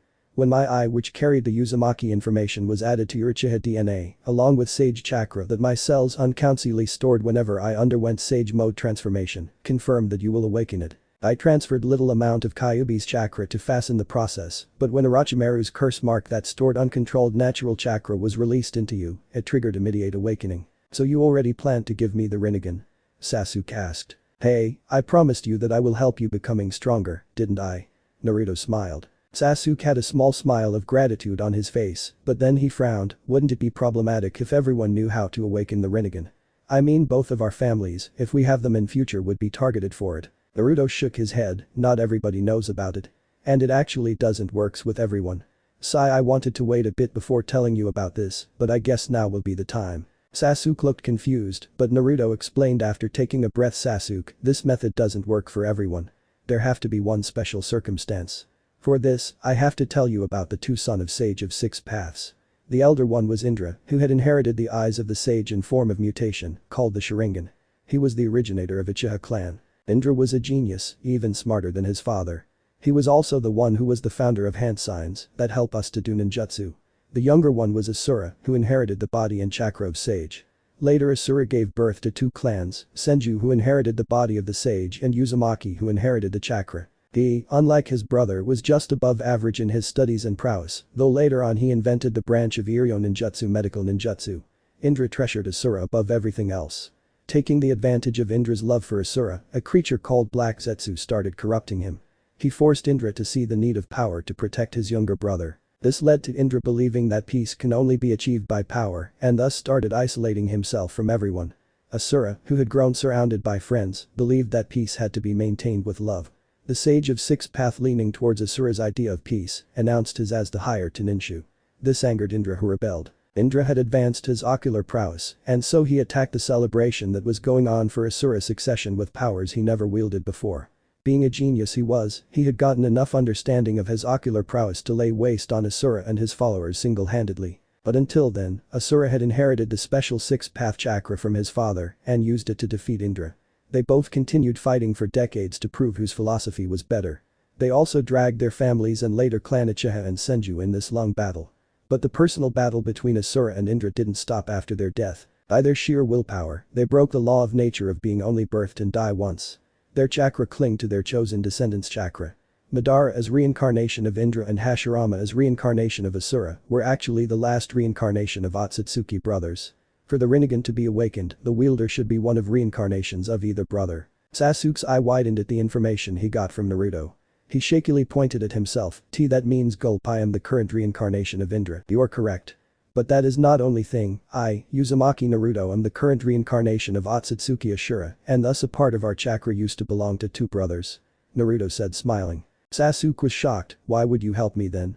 Wouldn't that mean we are going to be enemies? Ha ha ha ha ha ha. Naruto started laughing.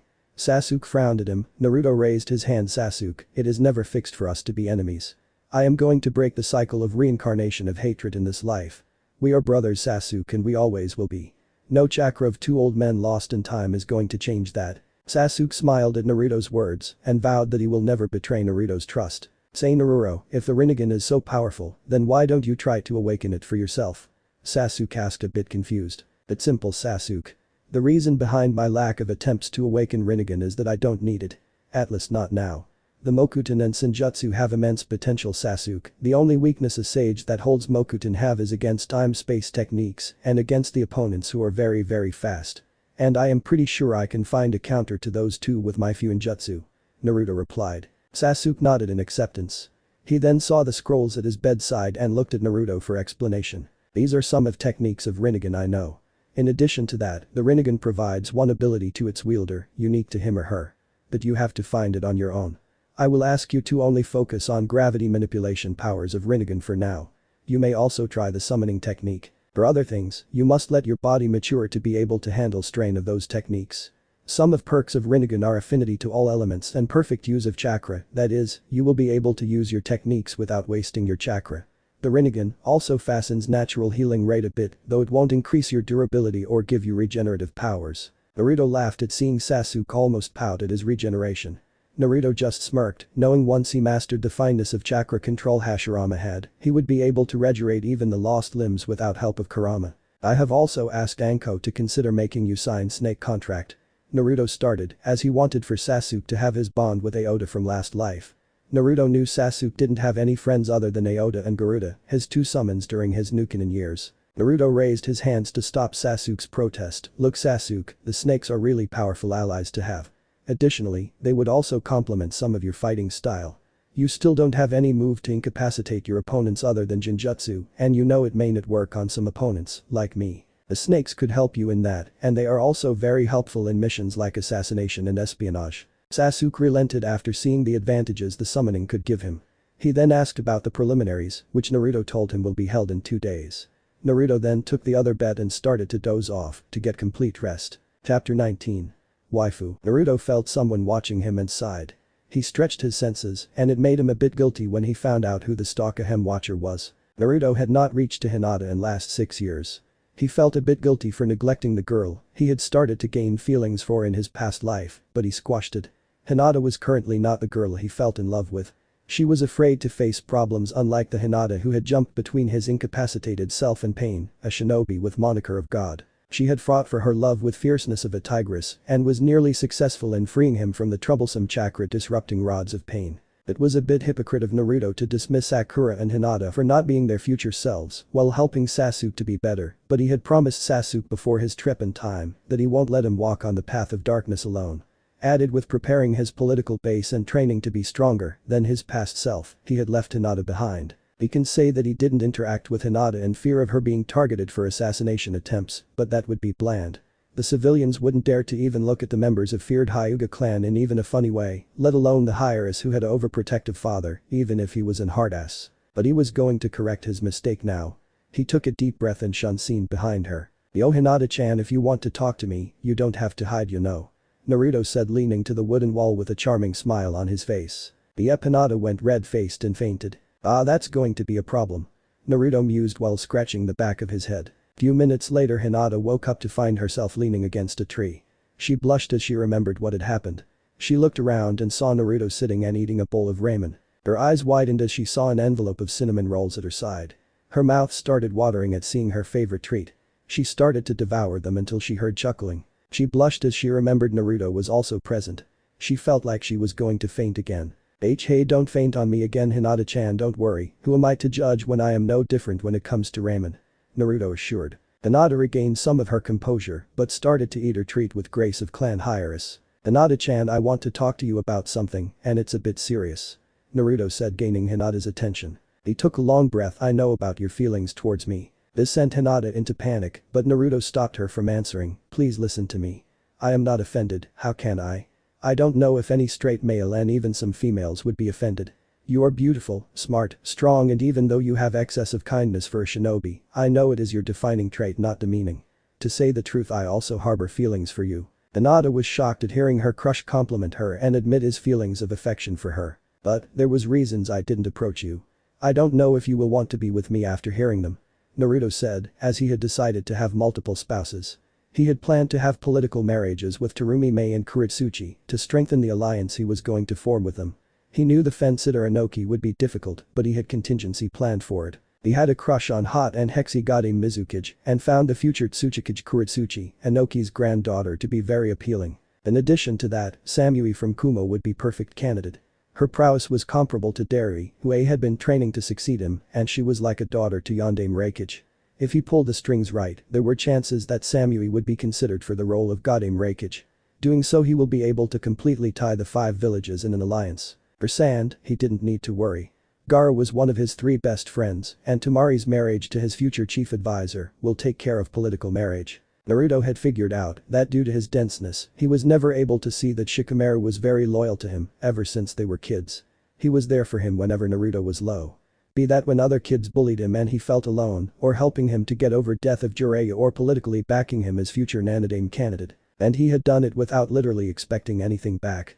He had every intention to have Shikamaru at his side even this time along. He also had every intention of trying to woo Shizuka. He knew that the very strong Kunoichi would have lost her love of life, but he would propose her to find the love in life with him. His past self had to be super idiot. Yes, Sakura was hot stuff after the war with her extremely hexy physique and drool-worthy back, but before that she didn't have much going for her looks department. While Shizuka, Hinata and Shion were practically goddesses in human skin. Other than that, the priestess Shion, who he had planned to give her wish to have a child with him, and Kayaki, the princess of Snow Country, were also candidates for his political marriage. And of course Uzumaki Karen. He had planned to revive the Uzumaki clan, and Karen's blood would help to shift to pure blood Uzumaki. Probably the return of Uzumaki red hair and chakra chains would also be possible. Not that it would be much hard thing. He would just have to release his chakra in front of her and she would be putty in his hand. After all, even being a Sasuke fangirl in last life, she was much more attracted to his warm chakra. Yes, he would be practically seducing them, but hey, he wasn't going to lie to them or break their hearts. He was going to love them all. So in his mind it was alright. Inside his mindscape, Kurama snorted, which Naruto ignored. He was currently working on a seal that would make it possible for Kurama to be free without being fatal to himself. He had planned to use the Shiki Fuin enhanced Haki Fuin for storing the chakra from Kurama and releasing it in his body. The Jinchuriki's chakra system collapses when the Biju is extracted from them, as the Biju's chakra from the chakra coils suddenly disappears, leading to their death. The seal Naruto was designing would stop that from happening. Of course he needed the key of Haki Fuin from Toads for doing anything related to the seal on his stomach, though Hinata didn't know about his thoughts. She thought that he was talking about him being the Jinchuriki. Then Naruto-kun, if it is about the Kyuubi then please don't worry. I know of it since I was 8 and I don't think you are some kind of monster.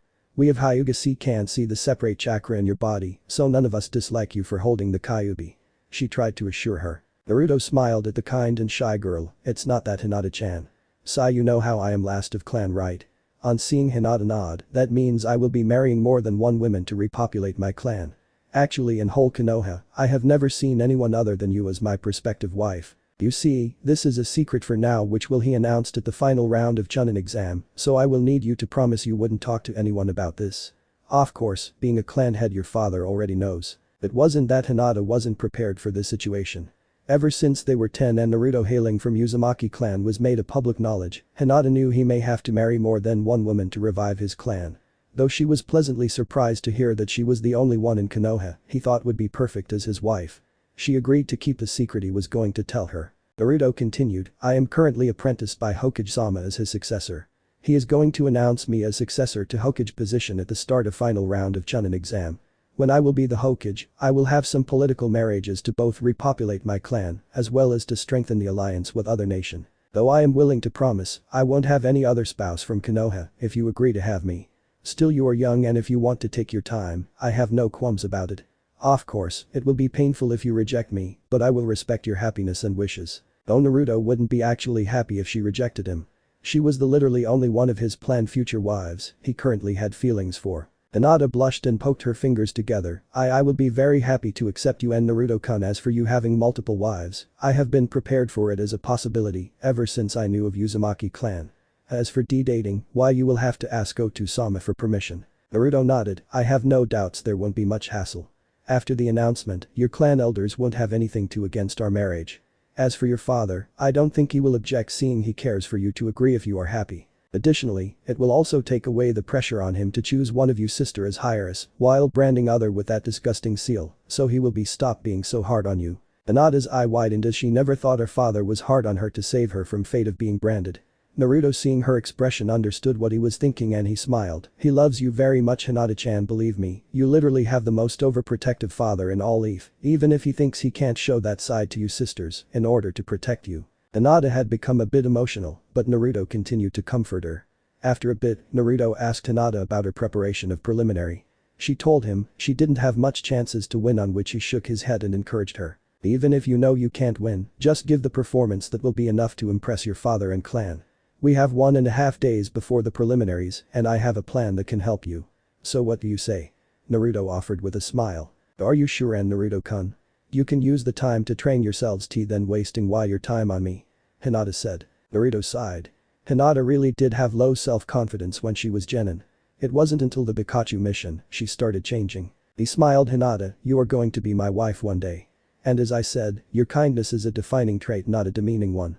So don't think you are not strong. I already told you, it doesn't matter if you win or lose, only matters if you tried your best and are willing to do it again. And as I said, I already have a plan that will be enough to impress your clan and your father. They trained for the day, and Hinata was proud of her accomplishment. She couldn't believe how fast Naruto was able to teach her one of hardest move of her family's Jukin. Of course, unknown to her future, Hinata had already talked about the problem she faced in learning her family Taijutsu and what she did to work around it. Naruto had just given the idea earlier to Hinata and lo, she actually learned the move. Not perfectly, mind you, but better than average. They started for her home, holding hands when they noticed a peculiar sight when they were crossing a training ground. Konohamaru was practicing his Kawarami no Jutsu replacement technique while a small Hyuga girl who was about his age was watching him hiding behind one of the trees with excitement and awe on her face. Naruto stuttered, Hinata, am I seeing a mini-you, watching a boy who is trying to be a mini-me train in a similar way you used to do? Naruto had already seen that Konohamaru had tried to literally be a copy of him in his past life, only using handful of elemental jutsus like Sarutobius used to do. Konohamaru also used shadow clones to confuse the opponents and blast them away with the Rasengan. Luckily, Konohamaru's reserve were on bigger side of spectrum, so he was stronger than most Chunin his age. Naruto had decided that if Konohamaru wanted to be his mini-me this time around, then he was going to be an awesome mini-me. Naruto had already planned to take Konohamaru as his apprentice. Meanwhile Hinata was also an additional surprise. Hanabi-chan, she squeaked softly. Naruto looked at her and then at little girl. Hanabi didn't look like Hinata even as a child. Hanabi had quite a resemblance to Hiashi though. That makes Hinata look like her mother.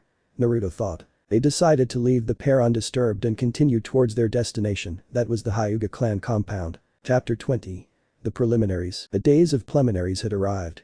Most of the foreign participants waited at the central tower as it was more comfortable and accommodating than the inns they have booked in Leaf to stay. Many of the teams had completed the second round just a day ago. Some of exceptions being the Sand siblings completing the round in hours, teammate from Rookie 9 completing the round the same day, and Team 7 who arrived few hours after Team 8. The proctor was same Gekko Hate Yugao Yuzuki, the Anbu cat's boyfriend. Naruto remembered that Baki had murdered him last time and Yugao had been too depressed. She had worn herself out doing suicidal missions and finally she was lost in just a day before war. Naruto remembered her as she was one of Anbu looking out for him last time around and doing the same currently. Discreetly, Naruto put a location seal on Hade, fully intending to follow him and save him from Yakushi Kabuto and Baki this time around. Similar to last time, the first match was Yoroi Akato vs Uchiha Sasuke. It was so ridiculously boring that Naruto had urged to bully Yoroi.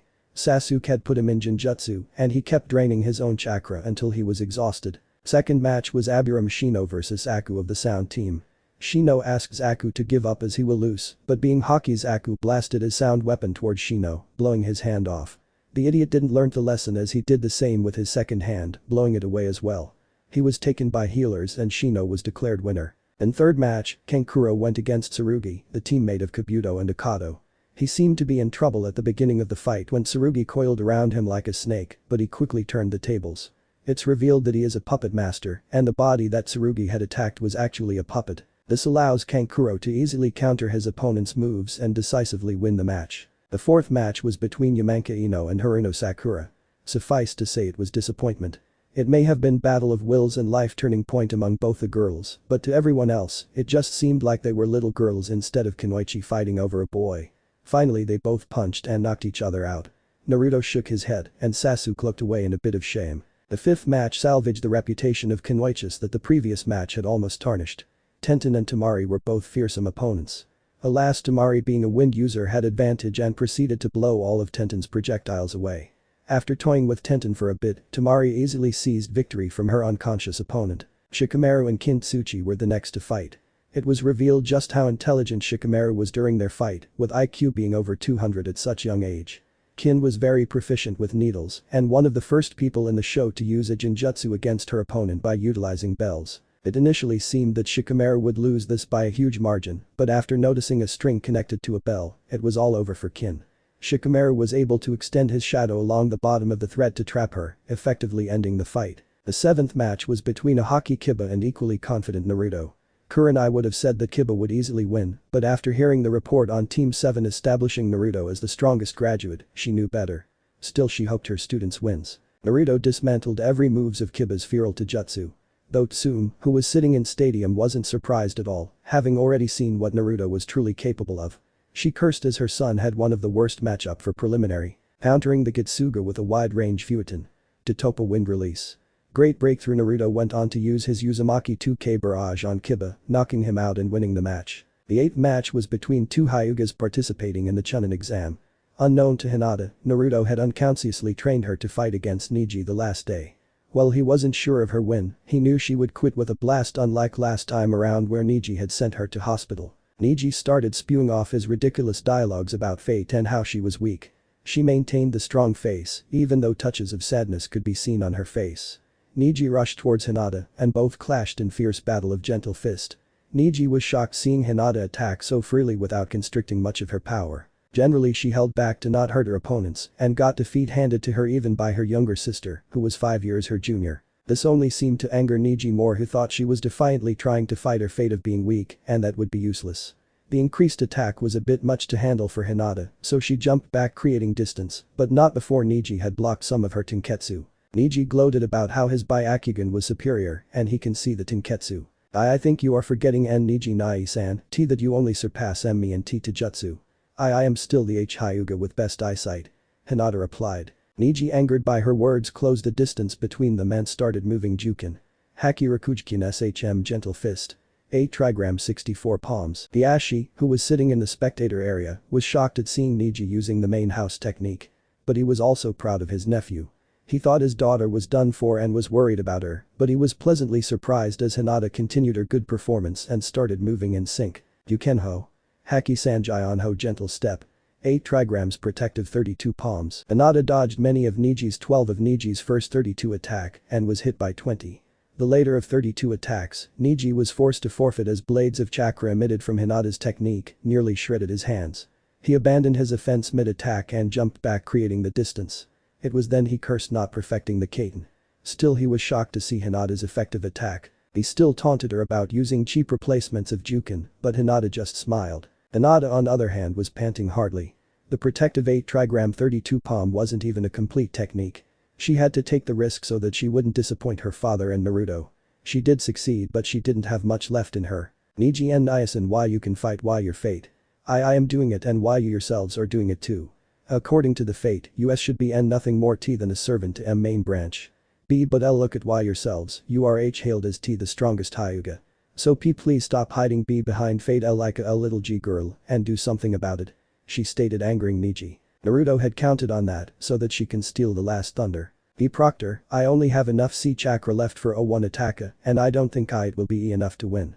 So I forfeit. Proctor nodded. Hyuga Hinata had forfeited the match. The winner is Hyugana. He was cut off as Niji, enraged at Hinata's words, rushed towards her to attack. The final attack was going to be fatal as Niji was aiming for Hinata's heart. It momentarily filled Naruto with anger, one of his blue eyes turning red with slit for a second, even though it was all pound by him to guarantee Hinata being the MVP even after losing. The Proctor moved to stop the attack, but it wasn't needed. The Ashi, who had somehow kept himself from activating Niji's seal, widened his eyes at seeing Hinata's stance. He murmured, it can't be. In the arena, as soon as Niji was close to Hinata, Hinata began to expel chakra outwards of her body, Hakesho Katen 8 trigrams.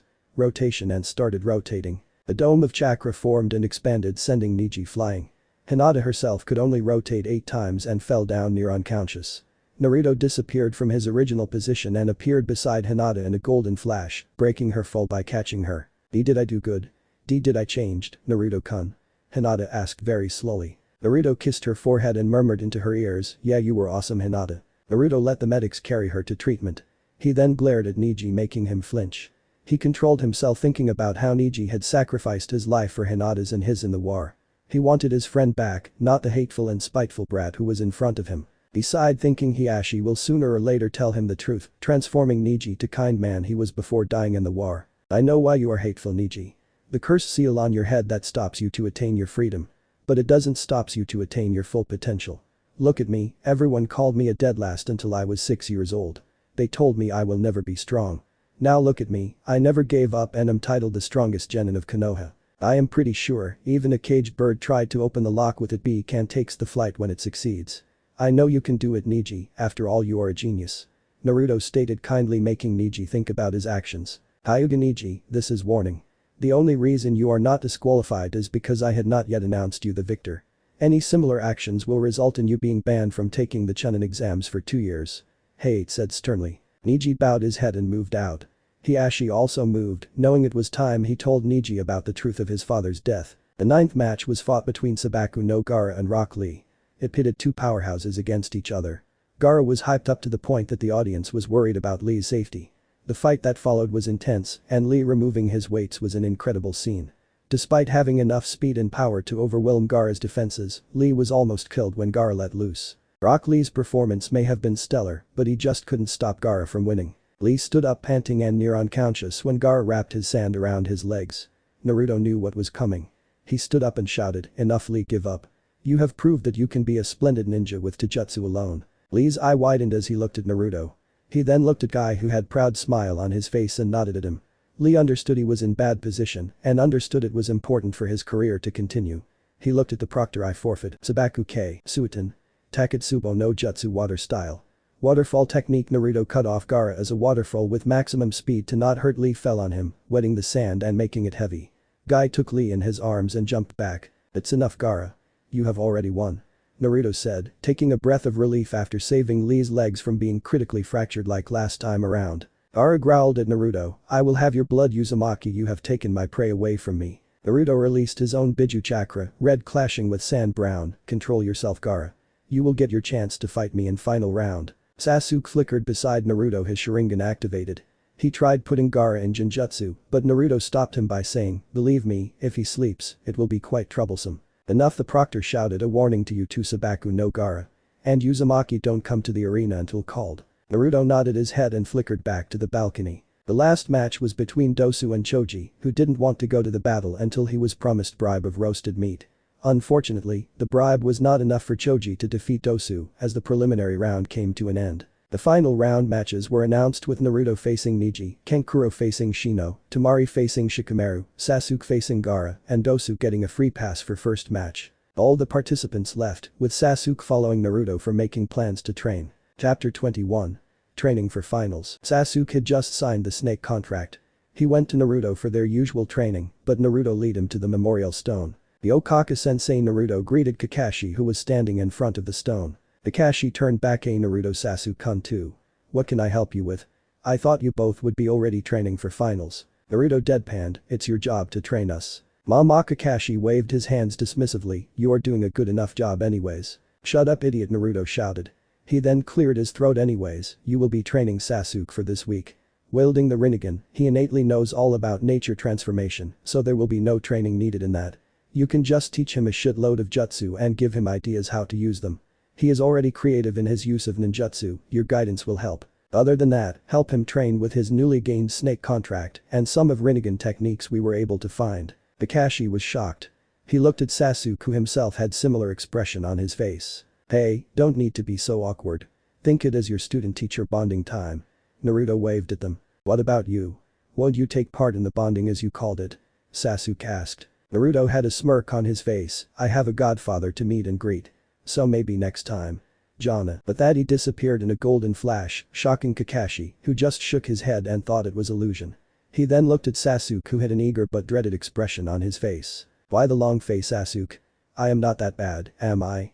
Kakashi near pouted. Sasuke's deadpan stare was only answer he got. But Hiashi and Neji. When Neji was called to Hiashi's office, he thought he was going to be punished for attacking Hinata in rage. He was surprised when Hiashi said he was going to train him. Hiashi-sama, you don't need to do such a thing. I will be fine on my own. I am sure you would have lots of important work to do. Neji said. No, Neji. You are pride of the clan, and the opponent you are facing is a strong one. The techniques I will be teaching you will help you in it. But first, I will be telling you the truth behind death of your father. Saying this, Hiashi produced a scroll which had last words from his Ashi. I should have probably given it to you a bit earlier, but I didn't think you were ready. I didn't want you to hate your father thinking he abandoned you. Neji shakily took the scroll and started reading it. After that followed a small emotional episode with head of Hyuga clan, stating his helplessness as he saw his brother drinking the poison in front of him, even though he himself was fully prepared to give up his life. Neji also understood why his father has given up his life. He had went down on his own, not at the wishes of clan elders to save the clan head. But a brother saving his brother's life. After that, Neji humbly accepted the training, vowing to right everything he had been doing wrong until now. With Jiraiya was taking a peek in hot springs before he was to meet his godson, who apparently knew about his parents, which he was not supposed to know about until he had matured. He apparently also knew about him being his godfather. He also heard his godson was very strong for his age, and that he was also going to succeed the Sandaime as Hokage. He was of course very proud, even he didn't contribute to it. Oten. I would Eppo no Jutsu Earth style. Eared pistol technique he heard as he immediately turned right to see 3 earthen projectile that were expanding, approaching him in a high speed. He immediately brought out his palm and with a call of Rasengan, a spiraling ball of chakra formed on his hand, grinding the incoming projectile to dust. He looked at the attacker, who had grey hair and brown eyes. He was 5.5 feet in heat, meaning he probably would be 14 or so in age. So, may I know who is my would-be assailant? Jiraiya looked at his attacker boredly. His opponent didn't reply, but rushed towards him to clash with Taijutsu. A small duration but fierce Taijutsu clash took place with Jiraiya blocking his attacker's moves, which were quite powerful. He felt like he was training with the ape summon of his sensei once again. The attacker also blocked his powerful attacks head-on, shocking Jiraiya as even if he was no Tsunade, his punches did pack quite a power. The assailant then jumped back, throwing rain of shuriken and kunes at Jiraiya, who channeled his chakra to his hair ninpo. Hari Jizo Ninja Art. Needle Jizo. Jiraiya's hair surrounded himself and hardened. Every shuriken and kunai that were shot towards him dropped down, losing the momentum. When Jiraiya rescinded the technique, he saw his assailant running away. Not wanting to lose someone who may be danger to Konoha's security, he followed him. To his surprise, he found himself in the man isolated part of Forest of Death. The aftermath of the Chunin exams hadn't touched the place. So you wanted to isolate me? I can't sense any on your comrades around. Do you think you can face down the mightiest of Sannin alone? Jiraiya raised his eyebrow. The assailant made a snorting noise and followed by going through hand signs before launching Kaiten. Kakakyu no Jutsu Fire Style. Great Fireball technique at Jiraiya. Kaiten. End in Fire Style.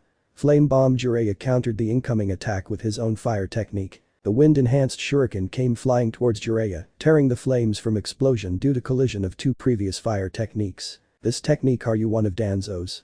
Jiraiya asked fiercely as he bent backwards, letting the shuriken fly over him. The assailant still didn't say anything. He just launched two more similar shuriken at Jiraiya. Jiraiya took a deep breath. Kaiten. Goryuken no Jutsu Fire Style. Great Fire Dragon. A dragon's head made up of fire launched from the Sannin's mouth and rushed towards the attacker, melting the shuriken in its path. Suiton. Sujinhiki Water Style. Water encampment wall. The assailant spat water from his mouth that took the shape of wall in front of him, dispelling the fire technique, and then the water rushed towards Jiraiya. Raiden Kanjikiha Lightning Style. Emotion Wave. Naruto produced lightning in front of his hand and it shot towards water that was moving towards Jiraiya. Oten. Doryuhiki Earth Style. Earth Wall. Jiraiya's technique withstood the offense of electrified water long enough for Jiraiya to prepare his attacks. Oten. Doryuiden Earth Style. Earth Dragon Bullet. A large dragon's head formed at the side of Jiraiya and proceeded to shoot hardened mud bullets towards the assailant. Kaiten. Kiryuiden Fire Style. Dragon Flame Bullet. Jiraiya proceeded to light up projectiles in fire. The assailant jumped back, dodging the burning projectiles. In midair, he formed a clone that proceeded to go through hand signs with him. Oten. Ganshuisu no Jutsu Earth Style. Stone Spike Technique. The assailant launched the spikes made up of stones towards incoming projectiles and the dragon. Raiden. Jibashi Lightning Style. Electromagnetic Murder. The clone added electricity to the stone spikes. The electrified spikes obliterated the burning projectiles and fell upon Mud Dragon, destroying the root technique itself.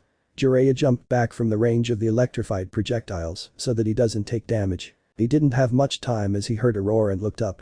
A water dragon with glowing eyes opened its maw and started falling down upon him. Oten. Doryu Koden no Jutsu Earth Release. Earth Dragon Missile. Jiraiya's elementary superior jutsu tore through the incoming water dragon. It then roared and rushed towards the assailant. Gyuiten. Gakuho Wind Release. Great Vacuum Cannon. The assailant launched large amount of pure wind chakra towards the earthen dragon. The earthen dragon broke into pieces, unable to survive through irrational pressure changes, but the wind technique was also all spent after dismantling the earthen dragon. More of Danzo's technique. Jiraiya mused as he bit his fingers and went through some hand signs. Hakius. Gamma. Jiraiya called out, slamming his hand on ground. An orange toad with flame-like blue marking and necklace appeared, with Jiraiya standing on his head. The assailant himself went through the same actions. Kuchius. Ninjutsu no Kitsune. In a puff of smoke, two black foxes, with size of full-grown wolves appeared. They had wide ears, paws and tips of tails. They yipped at their summoner and started to growl at the toad. One of them had yellow eyes while other had red. Jiraiya was intrigued to see his attackers summoning partners, as he had never seen foxes that can be summoned. He saw both foxes place themselves in front of their summoner and open their mouth, turning towards them. He was astonished as the yellow-eyed fox breathed fire toward him and his summoned toad, while the red-eyed fox spat out wind, increasing its efficiency. I need oil, Jiraiya ordered. The toad spat oil towards the incoming attack, while Jiraiya himself made hand signs and declared Kaiten Gameyu End in Fire Release. Toad Flame Bomb. The attacks fought for dominance and after a while dispelled each other. At the same time, the assailant suddenly appeared in front of Jiraiya and kicked him off the toad. Amma tried helping his summoner, but the horse-sized toad was attacked by the two summoned foxes. Bray, Oli. The assailant called their names, attracting their attention, and nodded towards them. The foxes yipped in return and focused their attention on Gamma. Ninpo. Kabari Senbon. Jiraiya called out as his hairs became hardened and shot towards the assailant in form of senbons. Kaiten. Goku Misitsu Fire Style. Great Fire Destruction. Naruto spat large amount of flames, burning away the incoming projectile. Pine Brat. If you want to fight, let me give you the fight, Jiraiya snarled as he rushed towards his opponent. The assailant let out Jiraiya suddenly increased his speed, channeling chakra and kicked him in abdomen, sending him skidding. Jiraiya didn't let go as he followed his kick by another kick, only to blocked. He tried to spin kick his opponent, but he missed as his opponent jumped back. Jiraiya again rushed and punched, which was blocked by his opponent. He channeled chakra and took another swing, which forced his opponent to block by crossing his arms in front of his face. Rasengan Jiraiya took the advantage and punched the Rasengan into his opponent's stomach, which sent him flying and crashing to ground when the Rasengan exploded. Minato Jiraiya, Killer Bee attacker. Jiraiya looked at the rubbles expecting the attacker to be knocked out by no, but he was surprised as his opponent moved out with torn clothes and the skin regenerating at astonishing rate. He then looked at the stomach and recognized who the attacker was after seeing the Haki Fuin Shiki on his abdomen. Wait, Naruto Jiraiya pointed at his attacker. His attacker stopped in the path when he heard Jiraiya address him. So you did recognize me. The gray hair changed to blonde and brown eyes changed to blue. His skin tone lifted a notch and 3 whisker marks manifested on both sides of his cheeks. Jiraiya gulped seeing Naruto coming towards him. He really looked like Minato. Minato was also of the same height at that age. The differences were missing bangs of spiky hair at side of his face and presence of whisker marks. Then Naruto Jiraiya exclaimed. Yeah, you are a bit late, aren't you Jiraiya? Naruto asked. Jiraiya gulped. I am sorry, don't mention it. So, you have already seen what I can do in our little spar. Why don't you make it up by teaching me what I need to improve? And I also didn't learn the Rasengan from father's scroll. I left it for our bonding sessions. Of course he knew how to do that. He just wanted to have the bonding time like Kakashi was having with Sasuke right now. Jiraiya had very little choice other than to accept it. Naruto was actually very strong and he was clearly holding back as he didn't use many skills Hiruzen had mentioned he had, but he would be more than happy to help train Naruto. It seemed like Jiraiya was going to train a second Hokage out of his students. His thoughts were broken by barks and yips as 2 black foxes from before came over to Naruto. Naruto petted them for a bit before dispelling them. Jiraiya had already felt Gamma dispelling few moments ago. I was hoping you would sign the Toad contract. Jiraiya said. Naruto waved his hand. Don't worry, I intend to sign it. The foxes are not from Summon Clan. I just found them in Forest of Death 6 years ago and trained them. When they were ready, I used the contract seal on them so they can come to my aid whenever needed. Jiraiya was shocked but happy anyways that Naruto would sign the Toad contract. He took out the contract from his back and gave it to Naruto to sign. Naruto signed the contract and prepared himself for spending a month with Jiraiya. He had to admit, he had missed Jiraiya. Chapter 22. The finals. Everyone was waiting for the announcement that was going to happen. It had created quite a hype among the villagers. Sarutobi came into view on the top of Chunin exam building in his Hokage attire. The crowd started cheering for their leader.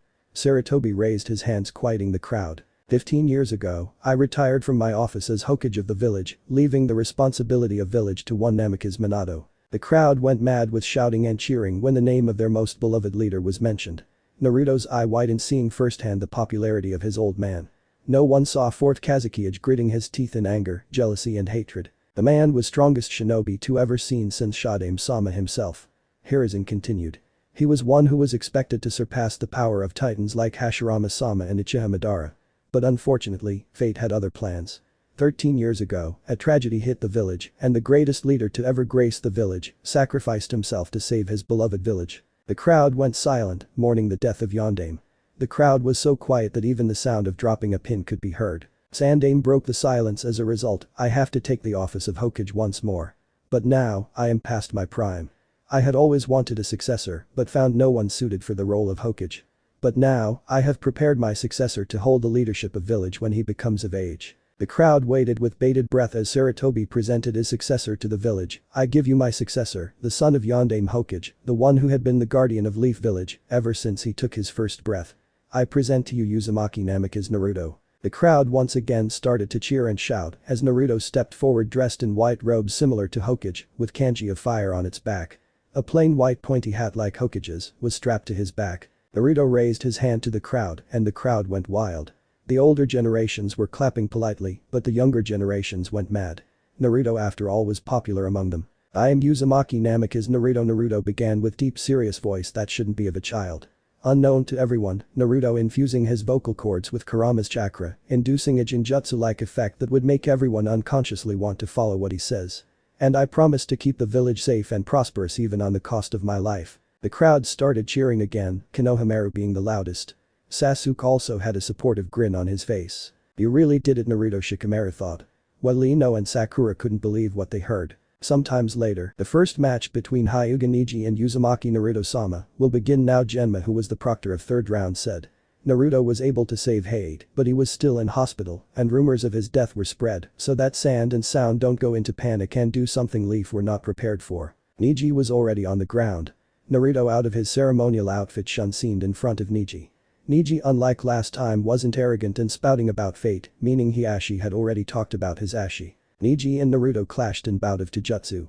Naruto was like a bullet, attacking and dodging attacks in high speed, whereas Neji was like a wave parrying around Naruto's attacks, and sometimes blocking, showing that with agility, he also had power. Naruto jumped back and launched an elemental technique at Neji Suiton. Mizurapa water style. Water trumpet. A stream of water at a high velocity, capable of cutting through rocks due to its high flow rate and pressure, was shot towards Neji. Neji took a half turn and launched his palm ahead. Hakikusho 8 trigram. Vacuum palm. A wave of concentrated wind shot from his palm and clashed into water stream coming towards him, dispelling it. Neji knew it wasn't wise to fight someone as Naruto who had 2 large reserves of chakra and ninjutsu, so he closed in. You are in my range of divination. Juken. Haki Shaki Onsho gentle fist. 8 trigram 64 palms. A blackish-green platform manifested, only visible to Neji. He started to move very fast, every one of his attack blocking Naruto's Tenketsu. Neji's Byakugan eyes widened in surprise as he watched Naruto's chakra expanding rapidly. He jumped back, and the moment after Naruto exploded, forcing Neji to cross his hands before his face to protect himself from the explosion. Bunshin Dibakuha great clone explosion, came a voice as Neji looked towards Naruto, who was leaning on a tree. Neji was shocked about how Naruto fooled the Byakugan. Don't sweat it, Neji, the shadow clones distribute chakra equally, so it is impossible to distinguish it with original. Naruto explained. Neji started rotating while expelling chakra out of his body with a yell of Hakesho Katen 8 trigrams. Rotation to counter Naruto, who had jumped towards Neji, his hand extended outwards and a spiraling chakra ball forming on his hands. Rasengan Naruto called out his own attack as it collided with Hyuga clan's defensive technique. 2 rotating spheres of chakra clashed, breaking the ground around them. Dust and debris picked up. At a time, it looked like the Katen will prevail, being larger in size.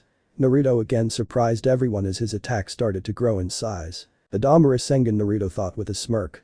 With that, Neji's defense cracked, Naruto's own Rasengan returning to normal size before hitting Neji and sending him crashing into nearby wall. Genma checked Neji and medics came to take him to rest, and he declared, Hyuga Neji is unable to battle. Shu saw Uzumaki Naruto. Naruto waved a cheering audience and went back to the balconies where other finalists were. The next match was forfeited by Kankuro, leading Shino to proceed to next match. Sasuke's match was postponed as he wasn't there yet. The next match between Shikamaru and Temari went exactly same as last time. Shikamaru cornering Temari and then giving up, saying he didn't have enough chakra left for next match. Temari won due to Shikamaru's forfeit. Gaara went down as Kakashi and Sasuke arrived in Leaf Shunsen, a smirk on Sasuke's face, while Kakashi was nose down in his orange book. Sasuke was now wearing dress similar to Naruto, only with high-collared t-shirt with a Uchiha symbol on his back. An armband with a Uchiha symbol could also be seen just below the spiral on his left hand. The match began similarly with Gaara using his sand to attack Sasuke while standing with folded hands. Sasuke let Gaara surround himself with sand. Naruto had told him to show off as much as he wanted, especially his new visual prowess. Full Sabaku K. Gaara was cut off as Sasuke's left eye pulsed. Shinra Tensei Almighty Push. All of Gaara's sand was pushed away. Katen. Bikaku Koden Fire Style. Great Fireball Missile. Sasuke launched one of his original techniques. The large fireball that Sasuke spat divided into 3 smaller parts and zigzagged towards Gaara.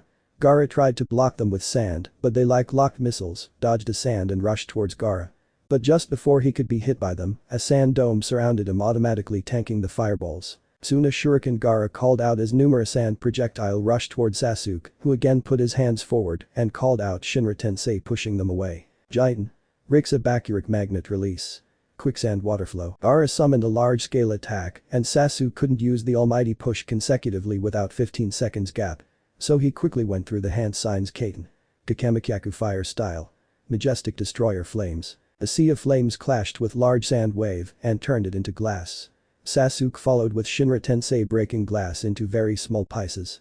Though he cursed a second later as he had just given Gaara field advantage. He decided to not drag the match longer. He channeled chakra into his feet, his Sharingan glowing red, and then he flashed towards Gaara, expelling lightning chakra from his body to increase the speed. Rain. Chidori Lightning Style. 1,000 birds, he called out as lightning chakra encased his hands and he stabbed it towards Gaara, who was encased in sand. The technique cut through the sand defense and stabbed Gaara in shoulder, shocking the sand siblings and Baki. "Be blood, my blood, I am hurt." Mothra hehehehe. Gaara started to spout and transform in some kind of half-sand monster. At the same time, feathers started falling into the stadium, trapping many into Genjutsu. Of course Naruto wasn't affected due to his vigilant seal on his palm. He had no intention of duking it out with Shukaku like last time. He quickly jumped at Sasuke's side, hands in snake seal. Mokuton. Hokage Shiki Jijin Jutsu Kakuin Nitten Sushi would release. Hokage style 60-year-old technique Kakuin entering society with bliss-bringing hands. He touched Gaara's head, instantly calming him down, and then jumped back. His palm had showing kanji of suspend. Wooden pillars with spikes started to form, trapping the semi-transformed Gaara into a dome. Heian. Gakaku no Jutsu fire style. Great fireball technique Sasuke called out, countering Baki's wind blade. It slammed into him. Mokuton. Shichiro no Jutsu wood style. 4-pillar prison technique. Baki and the Sand siblings were caught in wooden prison that raised itself in height as wooden root-like structure grew below the prison. Their chakra will be absorbed and you will be knocked out. After we have defended our village, your fate will be decided. Naruto declared as the Konoha 12 came around him. Team 10 and Team 8 rushed to the hospital and aid the Konoha shinobi in protecting them. Naruto ordered and the mentioned team left. Team Guy and Sakura go towards the academy.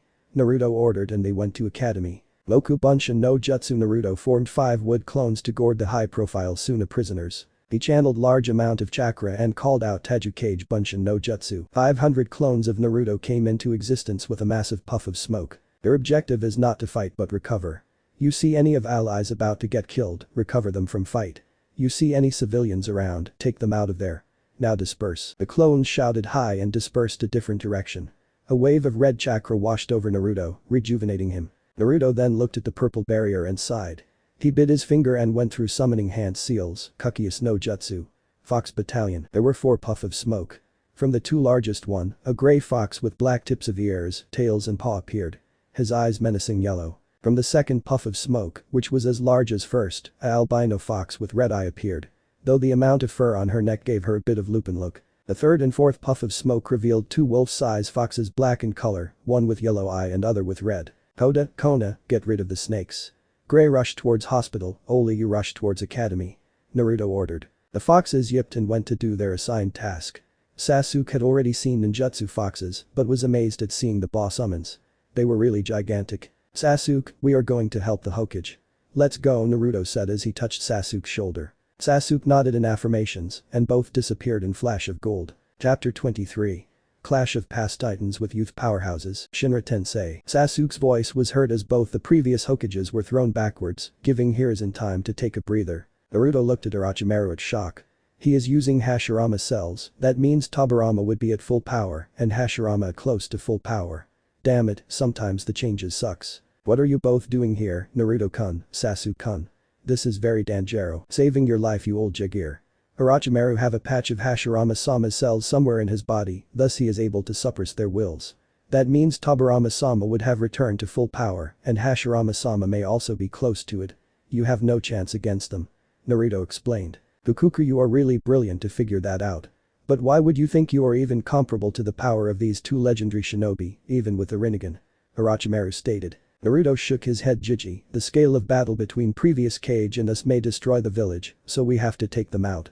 I hope you have enough in you to spank your naughty student. The comment led Orochimaru to fume and Hiruzen to chuckle. Sasuke understood what Naruto wanted, so as soon as Naruto flickered behind him with his hand on Sasuke's shoulder, Sasuke turned his palm towards the resurrected Hokage. Anishanti and Universal Pull, Sasuke called out as both Hokages came flying towards Sasuke's waiting hands. Naruto steeled himself and with a whisper of Hiration, 4 of them disappeared in golden flash. Orochimaru's expression turned horrified at the sight of famed Hiration, but calmed itself as he would be busy with the past Hokage. Kakius no Jutsu. Enma Sarutobi called as the tall monkey king appeared in puff of smoke. Orochimaru Enma sneered and then looked back at Sarutobi. I told you this one would create problems. Sarutobi nodded as he steeled himself. Today I am correcting the mistake, my friend. Meanwhile in all over Konoha, the Konoha shinobi tensed as they saw 2 giant foxes dashing towards them. Even nowhere as fierce and menacing as Kyuubi, foxes were not taken as good light in Konoha. Don't fear, they are allies, Jiraiya assured them, remembering about Naruto telling him about training foxes. Amabunta was having bit of trouble as there were many snakes and toads didn't have way of killing them other than using weapons. With a growl, the two foxes jumped upon various large snake summons, tearing them into two with their fangs and claws. At the hospital, two persons dressed as Kumo shinobi were closing on Team 8, preparing to kidnap Hinata. Suddenly they all heard a growl and sharp blades of wind tore through the kidnappers. They all looked towards the source and were taken aback to see a black wolf-sized fox with red eyes. The fox once again growled, making sure no more hostiles were in there nearby. The fox then went towards Hinata and sniffed her for a bit. The fox then let out happy yip as it started to play with Hinata. At the same time, a group of enemies were burnt to crisps by Gray when they were going to ambush Team Guy and Sakura. Niji, who had already seen that foxes were helping in battle with his Byakugan, told everyone about it at the Valley of the End. This is the place where you and Uchiha Madara fought Shadai-sama, completely changing the landscape. It would be safest place to fight so we don't damage the leaf. Naruto said. Both Hokage nodded their head. Naruto then turned to Sasuke, you are taking on Tobirama and I will be fighting Shadai-sama. Nidaime-sama is on full power Sasuke and that he is expert in counter against Uchiha. There is no way we would win in a fair fight. So as soon as you get the chance, seal him. He then gave Sasuke a red-colored tag with kanji of peace on it. Naruto launched into action prompting Shadai Hokage to do same. They started the exchanges fist and kicks. Naruto then caught one of Shadai's kick, wincing due to powerful impact, and then threw him at other side, following him. He didn't want to face the brothers when they were fighting as a team. But Sasuke and Tobirama and Uchiha have awakened the legendary Rinnegan. And that also at very young age. Tobirama spoke. Yes, there must be certain circumstances needed, but I did awaken it. Now enough talk, I do want to fight you. Kaiten. Kiryuiden fire style. Dragon flame bullet. Sasuke spat a stream of dragon fire towards Tobirama, his fire turning brighter as he manipulated it with help of Rinnegan.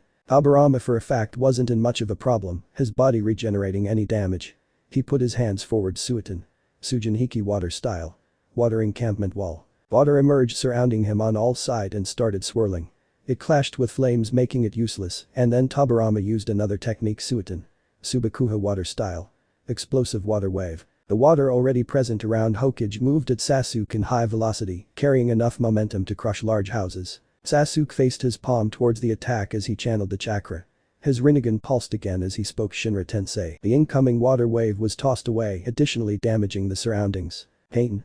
Goryuken no Jutsu fire style. Great fire dragon technique. The flames took shape of a dragon's head and shot towards Tobirama, who was already finishing his hand seals. Suiton. Suryuiden water style. Water dragon bullet. The techniques clashed, generating lots of steam. Sasuke saw some of kunai coming his way. He was going to dodge it, but something in his mind said it would be a bad idea. Using Shinra Tensei he deflected the kunai away, unknowingly saving himself from fate of Izuna Uchiha. Raiden. Kanjikiha lightning style. Emotion wave. Sasuke shot streams of lightning towards the reanimated Hokage. Hunten. Senpuha wind style.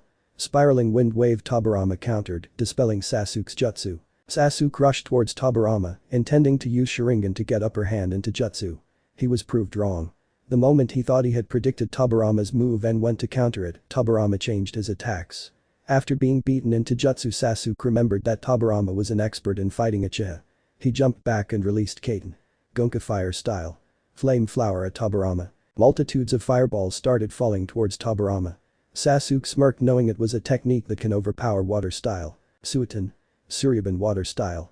Water dragon whip. Tobirama replied as multiple water projectiles formed and started to clash with incoming fire technique. Sasuke cursed seeing Tobirama countering another of his fire attacks. He channeled chakra through his hands and used replacement technique with kunai that was near Tobirama. Midori. Sasuke smashed his lightning-coated hand through Tobirama's chest and discharged the lightning internally. It didn't do much other than erasing left upper half of Tobirama. Ninpo. Gajin Kabaku Fudan and Jutsu. Mutually multiplying explosive tags. Sasuke sought Tobirama using the paper that was reforming his body to surround him. He didn't have a good feeling for what was going to happen. With Hashirama and Naruto, the fierce Taijutsu battle was still going on in between Naruto and Hashirama. Suiton. Suidanha water style. Water serving wave. Naruto launched stream of high-pressured water at Hashirama, who just raised one of wooden pillars to deflect Naruto's offensive technique. Oten. Doryuiden earth style. Earth dragon bullet. Hashirama called out. A large dragon's face made up of mud rose, opening its maw and started shooting hardened earthen projectile at Naruto. Oten. Doryu Koden earth style. Earth dragon missile. An earthen dragon formed in front of Naruto, taking the damage from offensive projectile. It then clashed into Hashirama's technique, cancelling each other out. Heian. Gakakyu no Jutsu fire style. Great fireball technique. Naruto launched a giant fireball at Hashirama, who raised a block of wood again to defend against the fire technique. Naruto felt Tobirama's chakra rise dramatically. He quickly clapped his hands, forming 5 Moku Bunshin to stall Hashirama as he went to save Sasuke. But Sasuke and Tobirama. When Sasuke saw the explosive seals on papers, his breath stuck. He knew that even with pushing it all away, it won't matter much as the tags would keep on multiplying. But before the explosions were set off, Sasuke felt Naruto teleporting beside him and going through hand seals. Mokuton. Hobi no Jutsu wood release. Wood expulsion technique. Naruto and Sasuke were both encased in structure made up of chakra-enhanced wood. They both could feel powerful continuous explosions outside the structure. After a minute or two, the explosions finally stopped and they came out. The defensive Mokuton technique, capable of withstanding tail beast attacks, was damaged from Tobirama's technique. Sasuke, I will need your help in taking out Hashirama. Let's take out Nidaime-sama first, so we can focus on him. I don't think my clones would be able to hold him much longer. Naruto explained as red chakra washed over him, rejuvenating him again. Alright, let's do it then. Sasuke said as he put his hand on Naruto's shoulder, absorbing some chakra for himself. Suiton. Suryu Kabaku water style. Bite of the explosive dragon. They heard Tobirama call. A water dragon with open mei was falling towards them. Raiden. Raikyu lightning style. Lightning balls. Sasuke countered, sending multiple lightning walls towards the offensive attack. Oten. Iwadepo no Jutsu earth style. Earth pistol technique. Naruto spat expanding earth and projectiles at Tobirama's attack. The combined attack tore through Tobirama's technique, but at the same time they heard Tobirama calling out Suiton. Sashauha water style. Water shock wave, and both of them were flung away by the high-velocity water wave clashing into them. Naruto was quickly regenerating, and same with Sasuke due to him taking a bit of Kurama's chakra, albeit slowly. Sasuke, I will distract him. You know what to do, Naruto said, getting affirmation from Sasuke. Page Bunshin no Jutsu. 4 Bunshins of Naruto formed beside him. They all went through hand signs. The first clone stopping at tiger, second at dog, he himself at bird, the third clone at rabbit and fourth clone at snake. They all followed it with a dragon hand seal. Ninpo. Elemental dragons. All 5 Naruto chorused as the 5 dragons made up of different elements manifested and roared towards Tobirama. The fearsome combination ninjutsu looked like destruction incarnate. Even Tobirama was in awe of it. With a roar, all of them clashed into Tobirama. The result was a small valley forming near the Valley of End. Tobirama was blasted into pieces but was slowly regenerating. Sasuke knew what he had to do. He concentrated his chakra and clapped his hands. Debaku Tensei planetary devastation. It was the final technique given by gravity manipulation aspect of Rinnegan. A small black orb rose to air and started attracting chunks of rock with it. Tobirama was also in the center as he was pulled towards the gravitation center. It was planned to seal Tobirama within the rocks. Alas, Tobirama was known for his battlefield genius. He figured out the small black orb would be the weak point of technique. Suiton Raiden combination, Rai Suryudan no Jutsu lightning infused water dragon technique. A water dragon which had lightning flowing around it smashed into the gravitational center, dispelling the technique. He then looked toward Sasuke. Suiton. Tatsu no Sagoto water style. Great task of the water dragon. 4 large dragon head formed of water surrounded Sasuke and rushed towards him at once. Unconsciously, Sasuke's Rinnegan pulsed as he whispered Amenetejikara. In a blink of eye, Sasuke swapped place with Tobirama, who was now crushed with his own technique.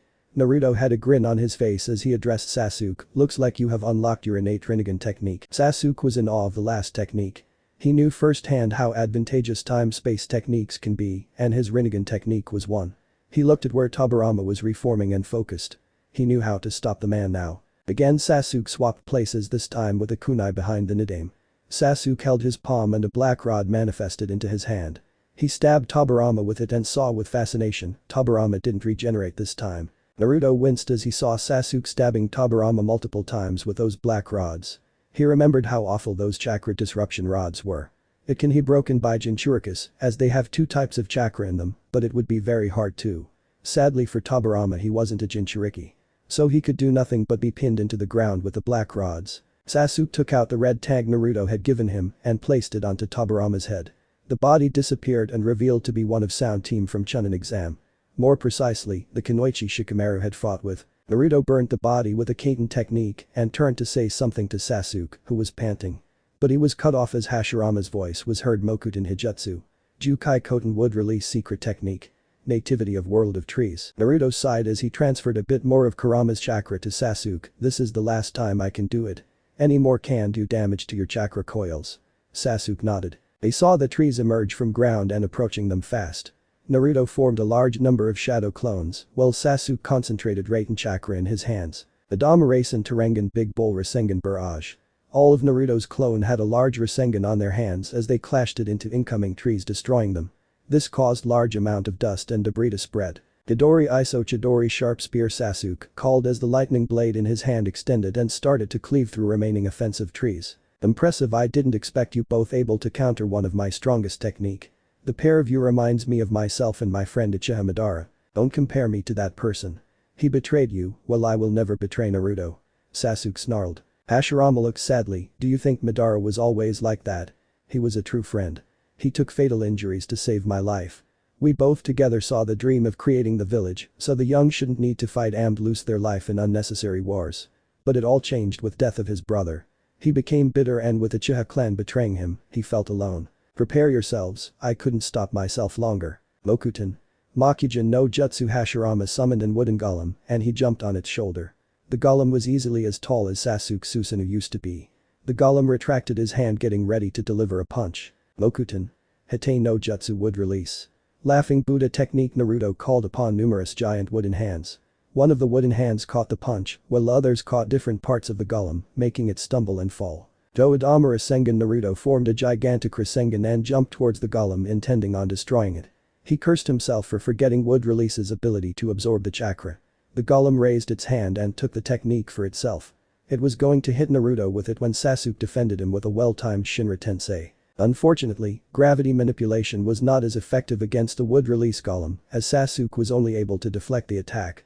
The absorbed Rasengan slammed into ground, creating shockwaves every other way. Both Hashirama and Naruto clapped their hands and at the same time summoned their next technique, Mokuton.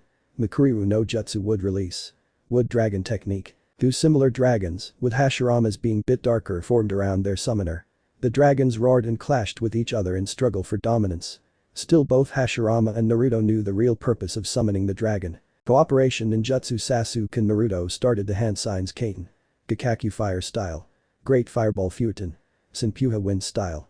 Spiraling wind wave. The two spheres of different elements combined to become a tornado of fire and sped towards Hashirama. Mokuton. Makujin Hiki wood release. Wood locking wall. Hashirama summoned a wooden dome to surround himself, thus defending from the lethal attack from Naruto and Sasuke. It was at that moment both wooden dragons dispelled. Red rings surrounded Naruto's eyes, spreading towards his cheeks, while black ones surrounded Hashirama. He also supported a dot and concentric circle around it on his forehead. Senpo. Shinsu Senju Sage Art. Several thousand hands. Naruto summoned the gigantic multi-armed statue. Luckily for him, Hashirama, not being in his full power, couldn't summon it. Senpo. Mokuton. Kanzeon Rengel Sage Art. Wood release. Kanzeon Lotus King. Hashirama called forth his attack, but that it was already clear Naruto would win. The true several thousand hands crushed the inferior Kanzeon Lotus King easily. It took time to completely win, as Hashirama, with his better control of Mokuton chakra, was able to repair his jutsu fast and able to use elemental attacks through it, but finally, Hashirama was defeated. Sasuke, swapping places with one of the debris, stabbed Hashirama's chest with several black chakra disrupting rod. They then placed the seal on Shodai Hokage and freed him from impure world reincarnation. You two, please take care of the village. With last words, Hashirama returned to the Pure Lands. Suddenly Naruto felt dread. He looked towards the village. He can feel the Shinigami's avatar. He looked at Sasuke, who had widened eye as he could see the Shinigami with his Rinnegan. Nuo. Naruto growled as he teleported, but it was too late. Chapter 24. Death of the Fire Shadow. Naruto had teleported back with Sasuke just in time to see Hiruzen falling down, his eyes losing the light. Naruto looked around and saw Ito Tensei being dispelled. He recognized as Sasuke Sarutobi Sandame's father and Bawako Sarutobi Sandame's wife. He looked towards Orochimaru, whose both hands were useless, and his Kusanagi sitting beside him. Naruto probably wouldn't have lost his cool after seeing the Sandame die, and Naruto was somewhat prepared for it, as Sandame was very old, and even since he knew about the invasion, he wanted to die protecting his village, that is, to have the death of a warrior. But when he saw Orochimaru revive the father and wife of the man he respected so much, to just torture him even at time of death, something within Naruto snapped. A thought rang in his mind that what is stopping Orochimaru to revive his family and use them against him? A wave of red-hot anger burnt inside Naruto as the feral Kyuubi chakra washed over him. The Kyuubi chakra, or the tailed mode, increases the power exponentially depending upon the base. In previous lifetime, Naruto wasn't much strong, so even the Kyuubi chakra couldn't increase his stats much, thus he lost to Sasuke. Of course, he deflected his Rasengan so not to kill Sasuke, but that was different matter. Currently with base Naruto already being strong, his power level rose exponentially with his two-tail state. He rushed towards the Sound Four and kicked them, which led to them flying out of the village breaking the gates. Naruto roared and moved fiercely, his goal to kill as much as he can before removing Orochimaru. He did a punch motion, red chakra arm extending from his hand and hitting Orochimaru hardly below on his jaw, leading him to spit blood. He moved forward and punched his arm through Jiro, the weakest of Sound Four when he tried to stop them. This terrified other members of said group and they underwent the Curse Mark II form. But it was futile. Before Taiya can even touch her flute, it was destroyed and Naruto had already clawed through her throat. The fox bosses Kona and Kota had permission to dispel after taking care of snakes, but Gray and Oli were still present in Konoha. Feeling their master's chakra go erratic, they themselves became bloodthirsty. Naruto's anger transferred to them and they rushed towards him to take care of his opponents. In the way they absolutely tore through the sound and sand ninjas alike, finally reaching the gates. They growled loudly and before anyone could do anything Gray had bitten off Seiken's head while Oli had done same to Ukin. They both snarled at Kidomaru, who was carrying Orochimaru.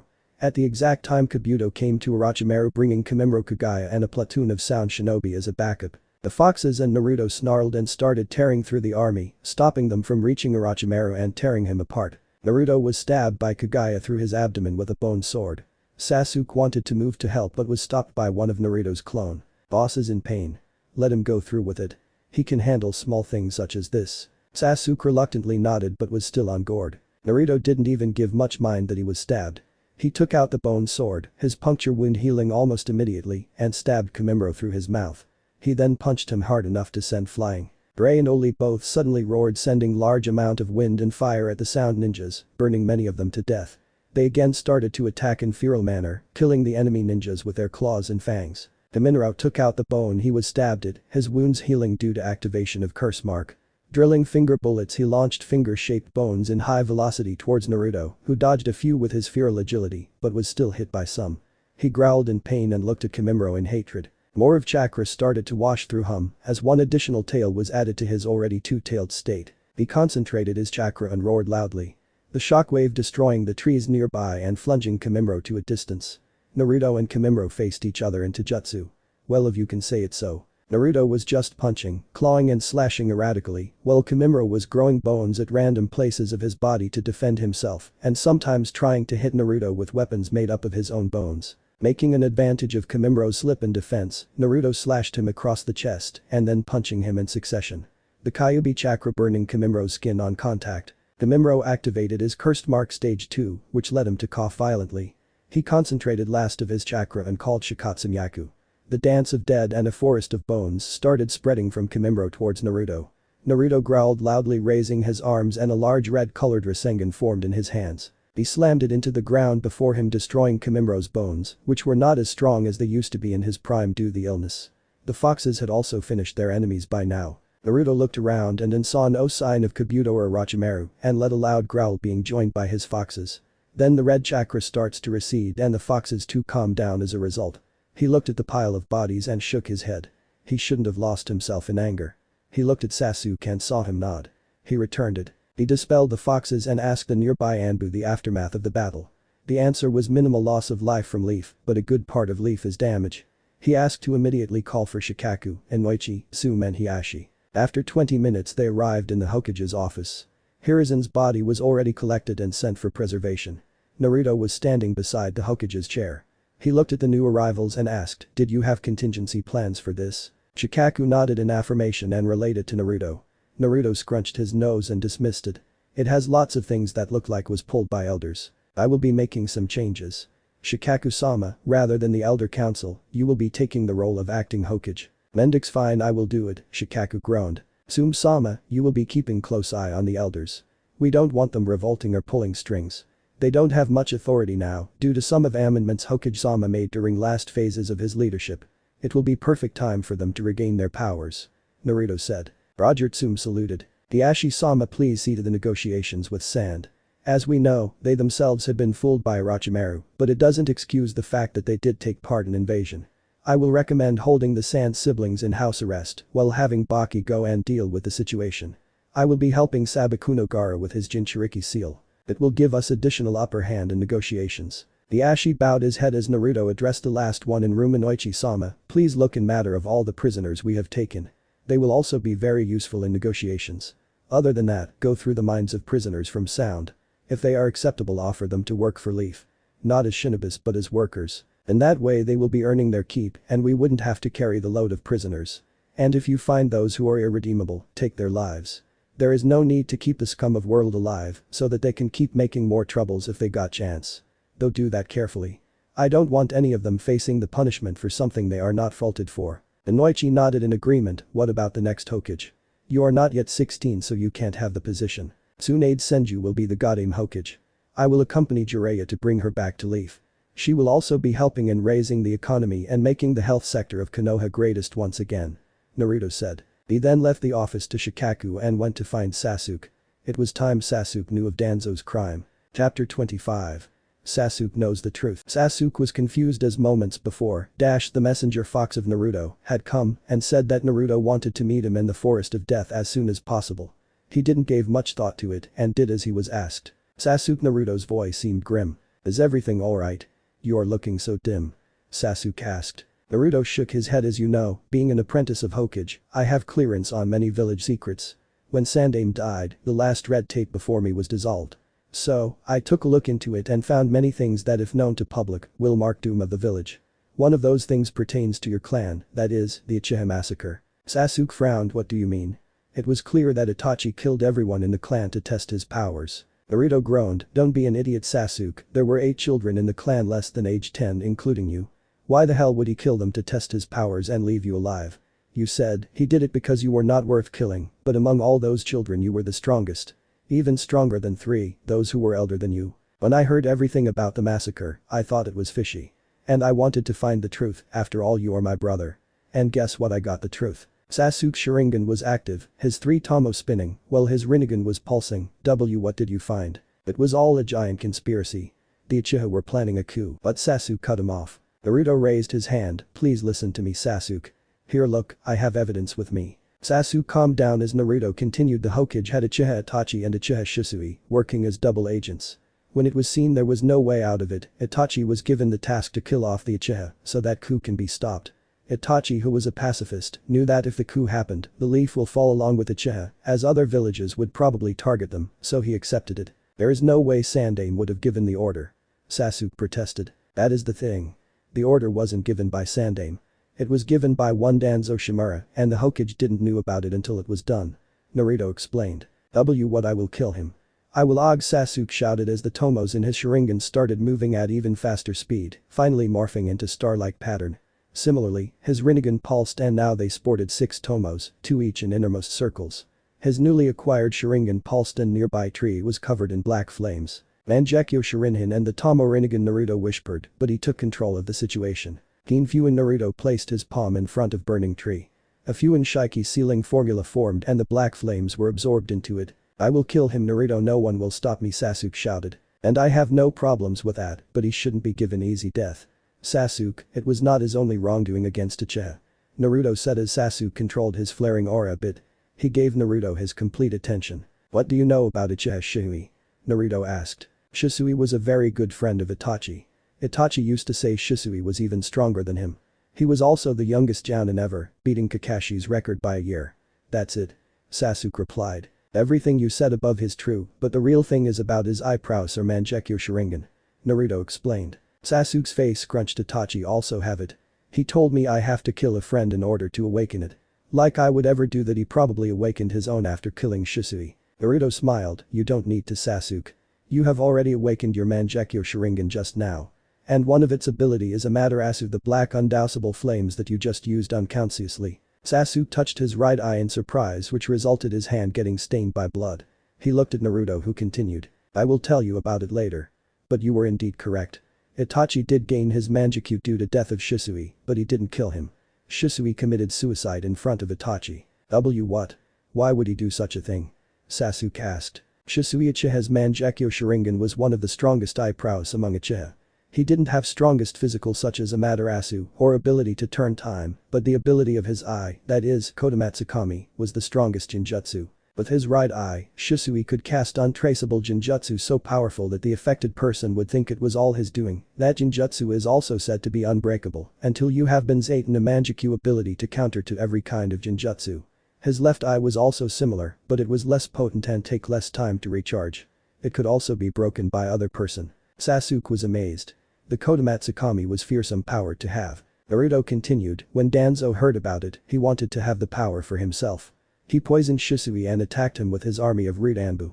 He was successful in taking his less stronger left eye, but Shisui was able to defeat his root and escape. He asked Itachi to meet him at Naka River, where he handed the second eye to him and committed suicide, which led to Itachi awakening the Manjikyu. Sasuke's anger was rising exponentially. This Danzo has done so many wrong things against Uchiha.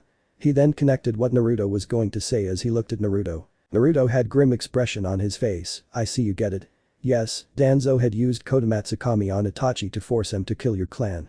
It may also be the reason the third did nothing to him after the incident. He may also have been ineffective genjutsu. Of course that was not true. Itachi had done it to save Sasuke of course, but he didn't want the two brothers to fight. It may lead to Itachi using Kodamatsukami on Sasuke to make him loyal to the village, which would ruin many of Naruto's plan. Sasuke shouted in rage as his Manjikyu pulsed and a purple ribsage formed over him. That is Susanoo. One of Manjikyu Sharingan abilities. Naruto explained as Sasuke cut the chakra from his eye. We have to find Itachi and break the genjutsu Sasuke started, but Naruto cut him off. Are you an idiot Sasuke? What do you think will happen when Itachi, who thinks he have killed your clan for good of village, suddenly finds out that he was forced to do it under genjutsu? He will more likely snap and try to take his own life. Sasuke deflated. He didn't think about that. Think about it Sasuke, Danzo wouldn't have given him order to spare just you. Itachi somehow broke through the effects of Kodamatsukami when it came to you because he loved you more than anything. You don't want your brother to do something like that do you? Naruto asked. What about Danzo? Why would he live to enjoy his life when his actions had brought my clan nothing but misery? Of course, you will be the one to kill him. But I want him to suffer for whatever he had done till now. I will be making his life very difficult in coming years. Which means he will try a coup to take the seat of Hokage, which he had desired. And at that time you and Itachi will decimate him and his root, avenging your clan. At similar time, I will shift the blame of Uchiha massacre on Danzo. It will be easy to prove with him having Sharingan. And simultaneously, I will declare Itachi as a national hero who had taken the blame upon himself to spy on an enemy organization. It will help the prestige of Uchiha clan to rise with heroic actions of last two Uchiha, while Danzo will be looked as stain in history of Konohagakure. And I am sure it will hurt him more than anything. After all he is madly patriotic and justify whatever he does is for good of Leaf. Naruto replied. Sadly Itachi won't be alive to see it much longer due to his fatal disease.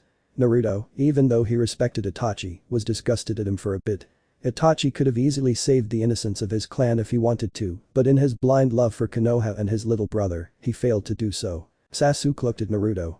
He was impressed and terrified at level of shrewdness Naruto had. You know, I am glad we are on same sides. Naruto just grinned at him always brother. He then started to tell Sasuke about his Manjikyu ability Sasuke, the Manjikyu Sharingan always gives two abilities from both eyes. Your second one is merged with your Rinnegan. The first ability of yours is Amaterasu. It is ability to call black flames that are as hot as surface of sun. They are also undoubtable, that is other than the summoner no one could dispel it unless you have Kagutsuchi a Manjikyu ability to control all types of flames in world. Though even after being one of the strongest attacks, it is not unbeatable. It can be sealed and defended against by summoning something between yourselves and flames, most likely chakra. Luckily for you, if most of Shinobis do so, they would die of chakra exhaustion. The second ability of your eyes hadn't been revealed until now. The third ability is Susanoo. It gives you the ability to summon a 300-meter tall ethereal warrior made of chakra, capable of using chakra-made weapons and flight. Sasuke grinned. Even though not as large as Naruto's Shinsu Senju, the Susanoo would give him quite an advantage in fight. I guess I will need to train, won't I? Sasuke asked as Naruto nodded and started to tell him plans he had for their training. Chapter 26. Confrontation between brothers. Hey Sasuke Naruto called out. Currently they were on the way to Tenzakugai so that they can retrieve Tsunade's Senju to be the Godame Hokage, and Jiraiya had disappeared to meet some of his contacts. They had left the leaf a day ago. He, with the help of Jiraiya, had improved Gaara's seal by adding a 4-star seal on top of the weak storage seal that was holding Shukaku. Naruto had also talked sense into Gaara about getting stronger by protecting others. When Gaara said he had no such people, Naruto directed him towards his siblings. He also assured that he would have a lot of people acknowledging and even thanking his existence if he walked on the path Naruto advised him to.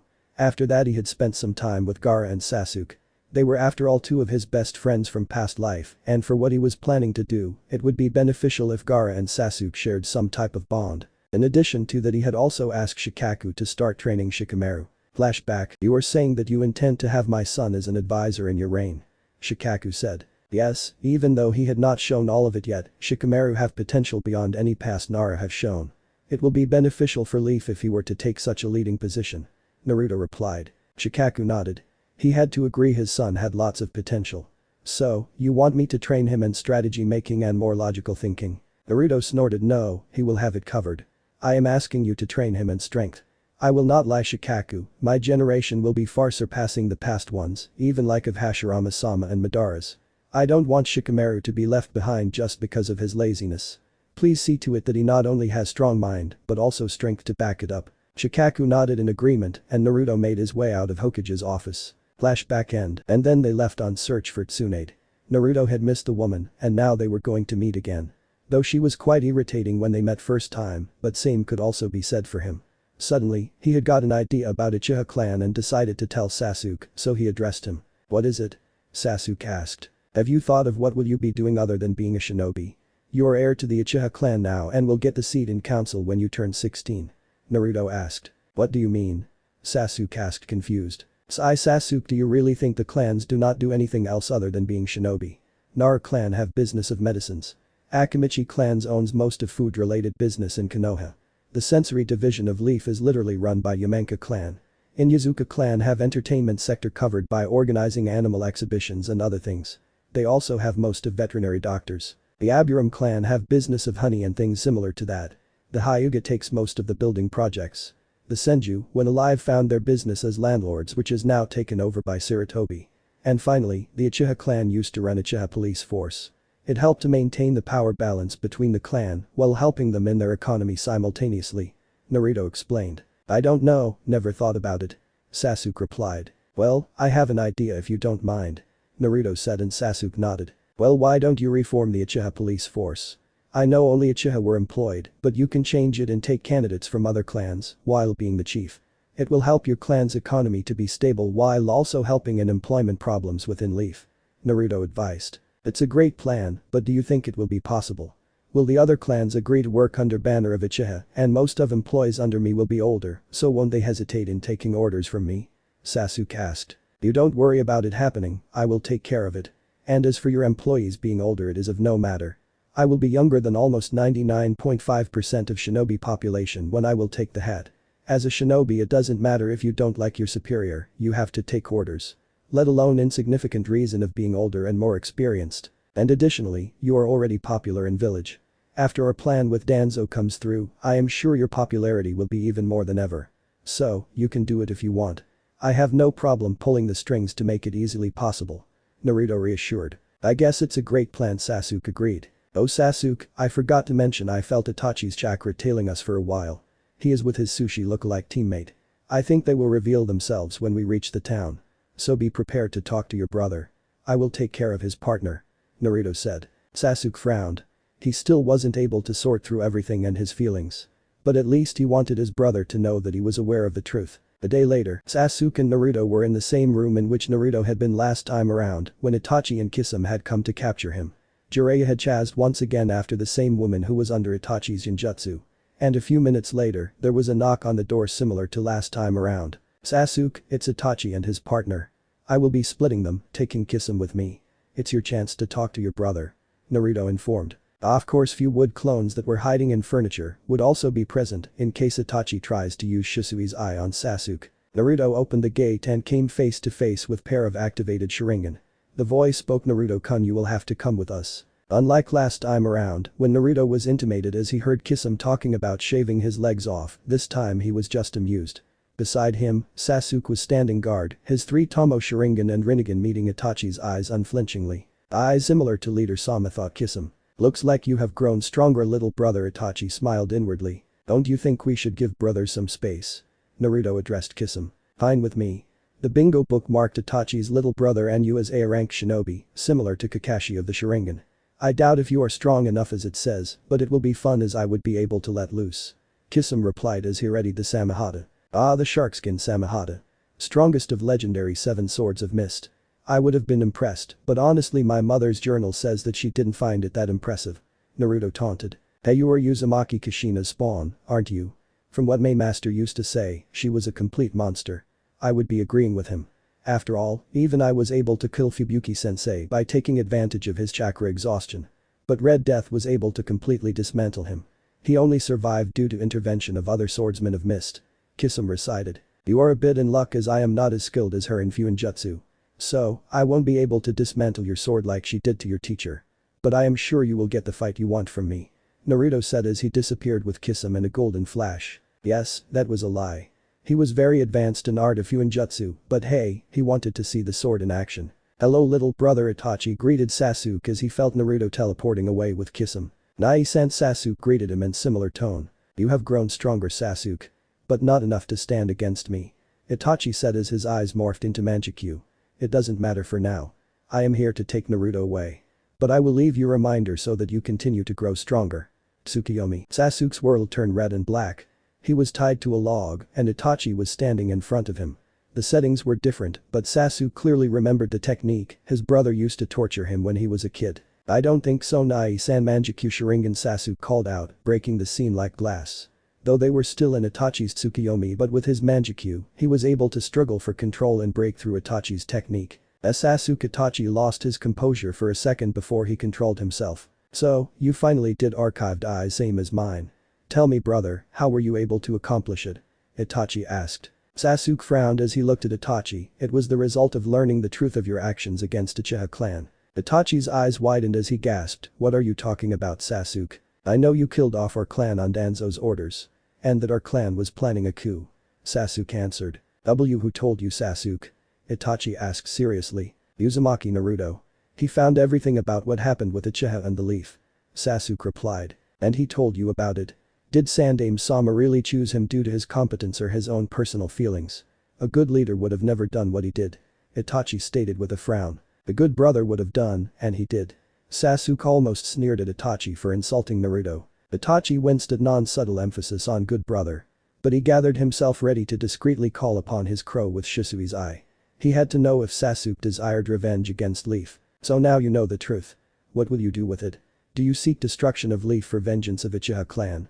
Itachi asked. Sasuke frowned. In any other circumstances it would have been true. But as Naruto seeks welfare of Leaf and the fault doesn't lie with all of Leaf, I don't have any plans to follow through with it. Of course, that doesn't mean that preparators will be left alone. I intend to kill the elders for their crimes against Uchiha clan. Itachi relaxed. His brother didn't choose to go with path he dreaded. He frowned a bit after seeing the amount of influence Naruto had on Sasuke, but left it alone as it seemed to keep Sasuke on correct path. They talked about all the things, with Itachi showing Sasuke real last words of their parents. Sasuke's heart shattered in pieces as he saw Itachi's hands shake and tears coming out of his eyes when he was at it. You have already faced enough pain. Please leave it all on us for now. Sasuke finally told Itachi what he wanted to say. Itachi smiled, which was filled with regret, pain and pride. I plan to do that, but not now. It's very crucial for me to spy on Akatsuki for now. They are all very dangerous. But Sasuke was cut off as Itachi pocked his forehead with 2 fingers with a smile on his face. It's alright, Sasuke. Maybe next time. Sasuke couldn't stop himself as he launched himself at his brother and cried as he sometimes used to do in the past when their father told him he would never compare with his elder brother. With Kisame and Naruto. Idamura Sengen, Naruto shouted as he crashed the technique against Kisame Samehada. He could have defeated Kisame long time ago by separating him away from his sword. For all the overwhelming power, Kisame was literally not at all versatile. Of course he didn't get to say it seeing he was not much different in his past life. But it wasn't wise for now as it could send Akatsuki in taking actions faster. And he wanted for Sasuke to have enough time with Itachi, though he doubted with Tsukiyomi at Itachi's disposal, he would have to worry about time. He had already defeated Kisame in Taijutsu and failed spectacularly in Kenjutsu. It wasn't that he was too bad at it. Jiraiya had trained him adequately on how to handle blades last time around. It was that the shark skin was too durable for ordinary sword to even put a scratch on it. The wind chakra he channeled was immediately eaten by Samehada. He could see the power of the sword and how only Hiramekuri and Kusanagi could rival it. He already planned on killing Kisame and taking the Samehada when he would save the Four Tails Jinchuriki. Of course for Alliance of Leaf and Mist. Endearing Mei Terumi to him would only be a bonus. Suiton. Zane Koden no Jutsu water style. Shark missile technique. Hardened water taking the shape of large shark was launched towards Naruto. Oten. Doryu Koden Earth Release. Earthen Dragon Missile. An earthen dragon-shaped construct shot towards the shark and clashed with it. Obviously, Naruto's technique having elemental superiority won, but Naruto was surprised as his dragon was also completely destroyed. Suiton. Amashiko Water Style. 4 Shark Rain Kisame summoned 4 sharks made up of hardened water and it started falling towards Naruto. Finishing his hand seals a tiger. Naruto called out Doten. Iwadepo no Jutsu Earth Style. Stone Pistol Technique. Naruto spat multiple stone projectiles that started expanding towards the sharks, reducing the sharks in splashes of water. Kisame smirked as he held up a rat hand sign. The splashes of water started reforming into miniature sharks, size of small blades. The miniature sharks fell upon Naruto, cutting him in multiple places. Kisame rushed towards Naruto and slashed through him using Samehada. Naruto exploded. Kisame brought Samehada before himself to shield himself from explosion. Bunshin Daibakuha Great Clone Explosion announced Naruto emerging on a different place with kunai in his hand. DCH Kisame said as he raised Samehada to his right blocking Naruto's kunai pushing him back. Naruto again rushed towards him attacking him with kunai which was again blocked by Kisame. Naruto followed it with a kick which Kisame blocked in same fashion. Dropping the kunai, Naruto caught it with other hand and Kisame again blocked it with Samehada. This time, the bandages suddenly were torn off and the swords produced spikes, one of them brushing Naruto's hand. The wound sizzled out and healed itself so fast that only few drops of blood was able to escape. Ahihi even the shark skin likes your chakra. Kisame said before stabbing Samehada on ground going through hand signs. For a moment, Naruto was tempted to overflow the sword with his chakra and change its loyalty, if only to see Kisame's face at that. He was broken from his musings as he heard Kisame. Suiton. Suikoden no Jutsu Water Style. Water Shark Bomb Jutsu. A giant shark made up of hardened water was launched towards Naruto. Mokuton. Hite no Jutsu Wood Release. Laughing Buddha Technique.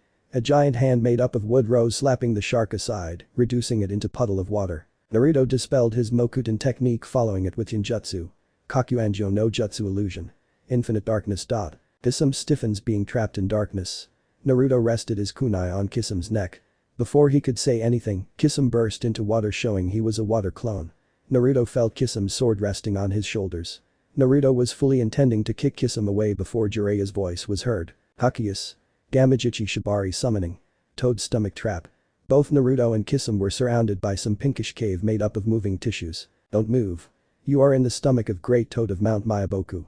Jiraiya then looked at Kisame, and you are not leaving the trap alive. Naruto deadpanned as he looked at Kisame who was involuntarily shaking even with the sneer on his face. Naruto didn't judge him for that. Jiraiya had a fearsome reputation, and he was strong enough to fight more than one shinobi as powerful as Kisame at the same time and kill them all. I am afraid that is not going to happen. Itachi's voice was heard and he had Sasuke with him as a hostage. He gestured towards Kisame and spoke to Jiraiya, it's only fair. Equivalent exchange. Jiraiya gritted his teeth but nodded. In a flash Naruto retrieved Sasuke and Kisame along with Itachi ran out of the trap. Kisame slashing through moving tissue that tried to capture them. The trio followed the Akatsuki members and Jiraiya was shocked to see the black flames burning the tissue of the toad. Jiraiya warned everyone to not go close to the flames. He knelt down to seal them when Sasuke's Manjikyu pulsed and the flames of Amaterasu were doused off. Sasuke fell to one knee, his eye bleeding. Sasuke's exhaustion was gone just in a moment along with a bit of dullness that came with use of his new technique. When he used Amaterasu unconsciously, it was activated by his eyes that turned into Rinnegan, which was pinnacle of Dojutsu. As such it didn't have same problems of Manjikyu Sharingan. Well Sasuke's right eye had to be evolved by implanting Itachi's eye into his right socket. The reason his blindness and exhaustion didn't last was because of Naruto's eye present in Sasuke's left eye socket. Due to having 6 paths in Jutsu, Naruto's cells were as strong as Hashirama's cells if not stronger.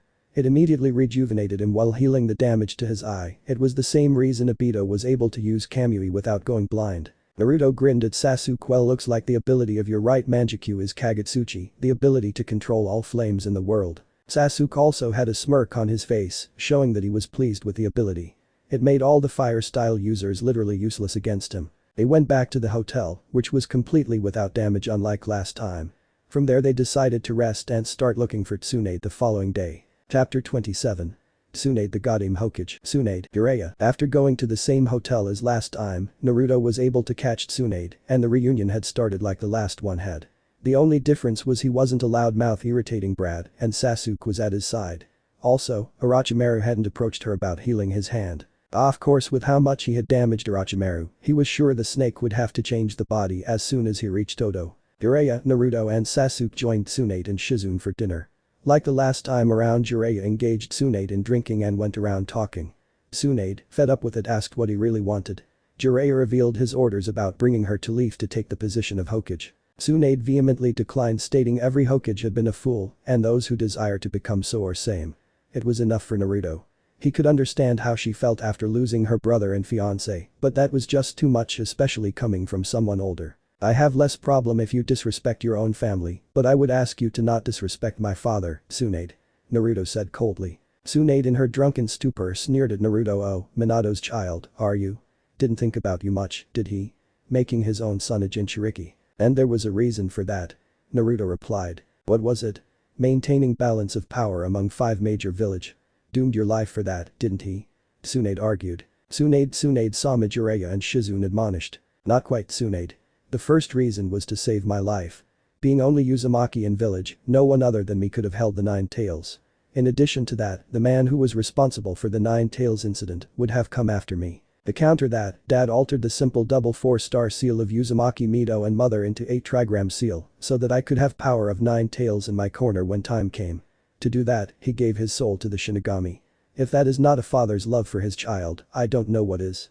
Naruto revealed. Tsunade just grumbled and went back to help herself with more sake, ignoring Shizune's protests. Naruto, are you sure that she is correct choice for Hokage? Sasuke asked, ignoring Tsunade's look of rage for insult. Yes, she is Sasuke. Not only she is of a great lineage hailing from family of 2 Hokage, she also is the greatest medical ninja since Hashirama-sama. She will be great asset to village. Naruto replied with Jiraiya nodding in agreement. Who are you to think if I am worthy or not? Some snot-nosed genins. Tsunade cheered. I was the apprentice of Hokage, Tsunade. The only reason I am not the Hokage is because I haven't completed serving the village for 3 years. I will be eligible when I would be 16.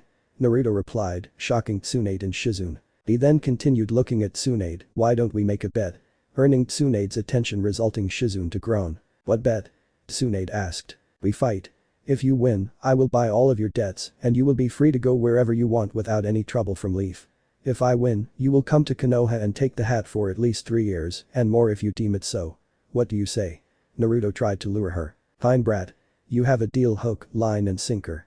Tsunade agreed to his terms. Naruto at base was not quite as powerful as Tsunade currently, but with advantage of larger chakra reserves, better regeneration and wood style would be enough for her.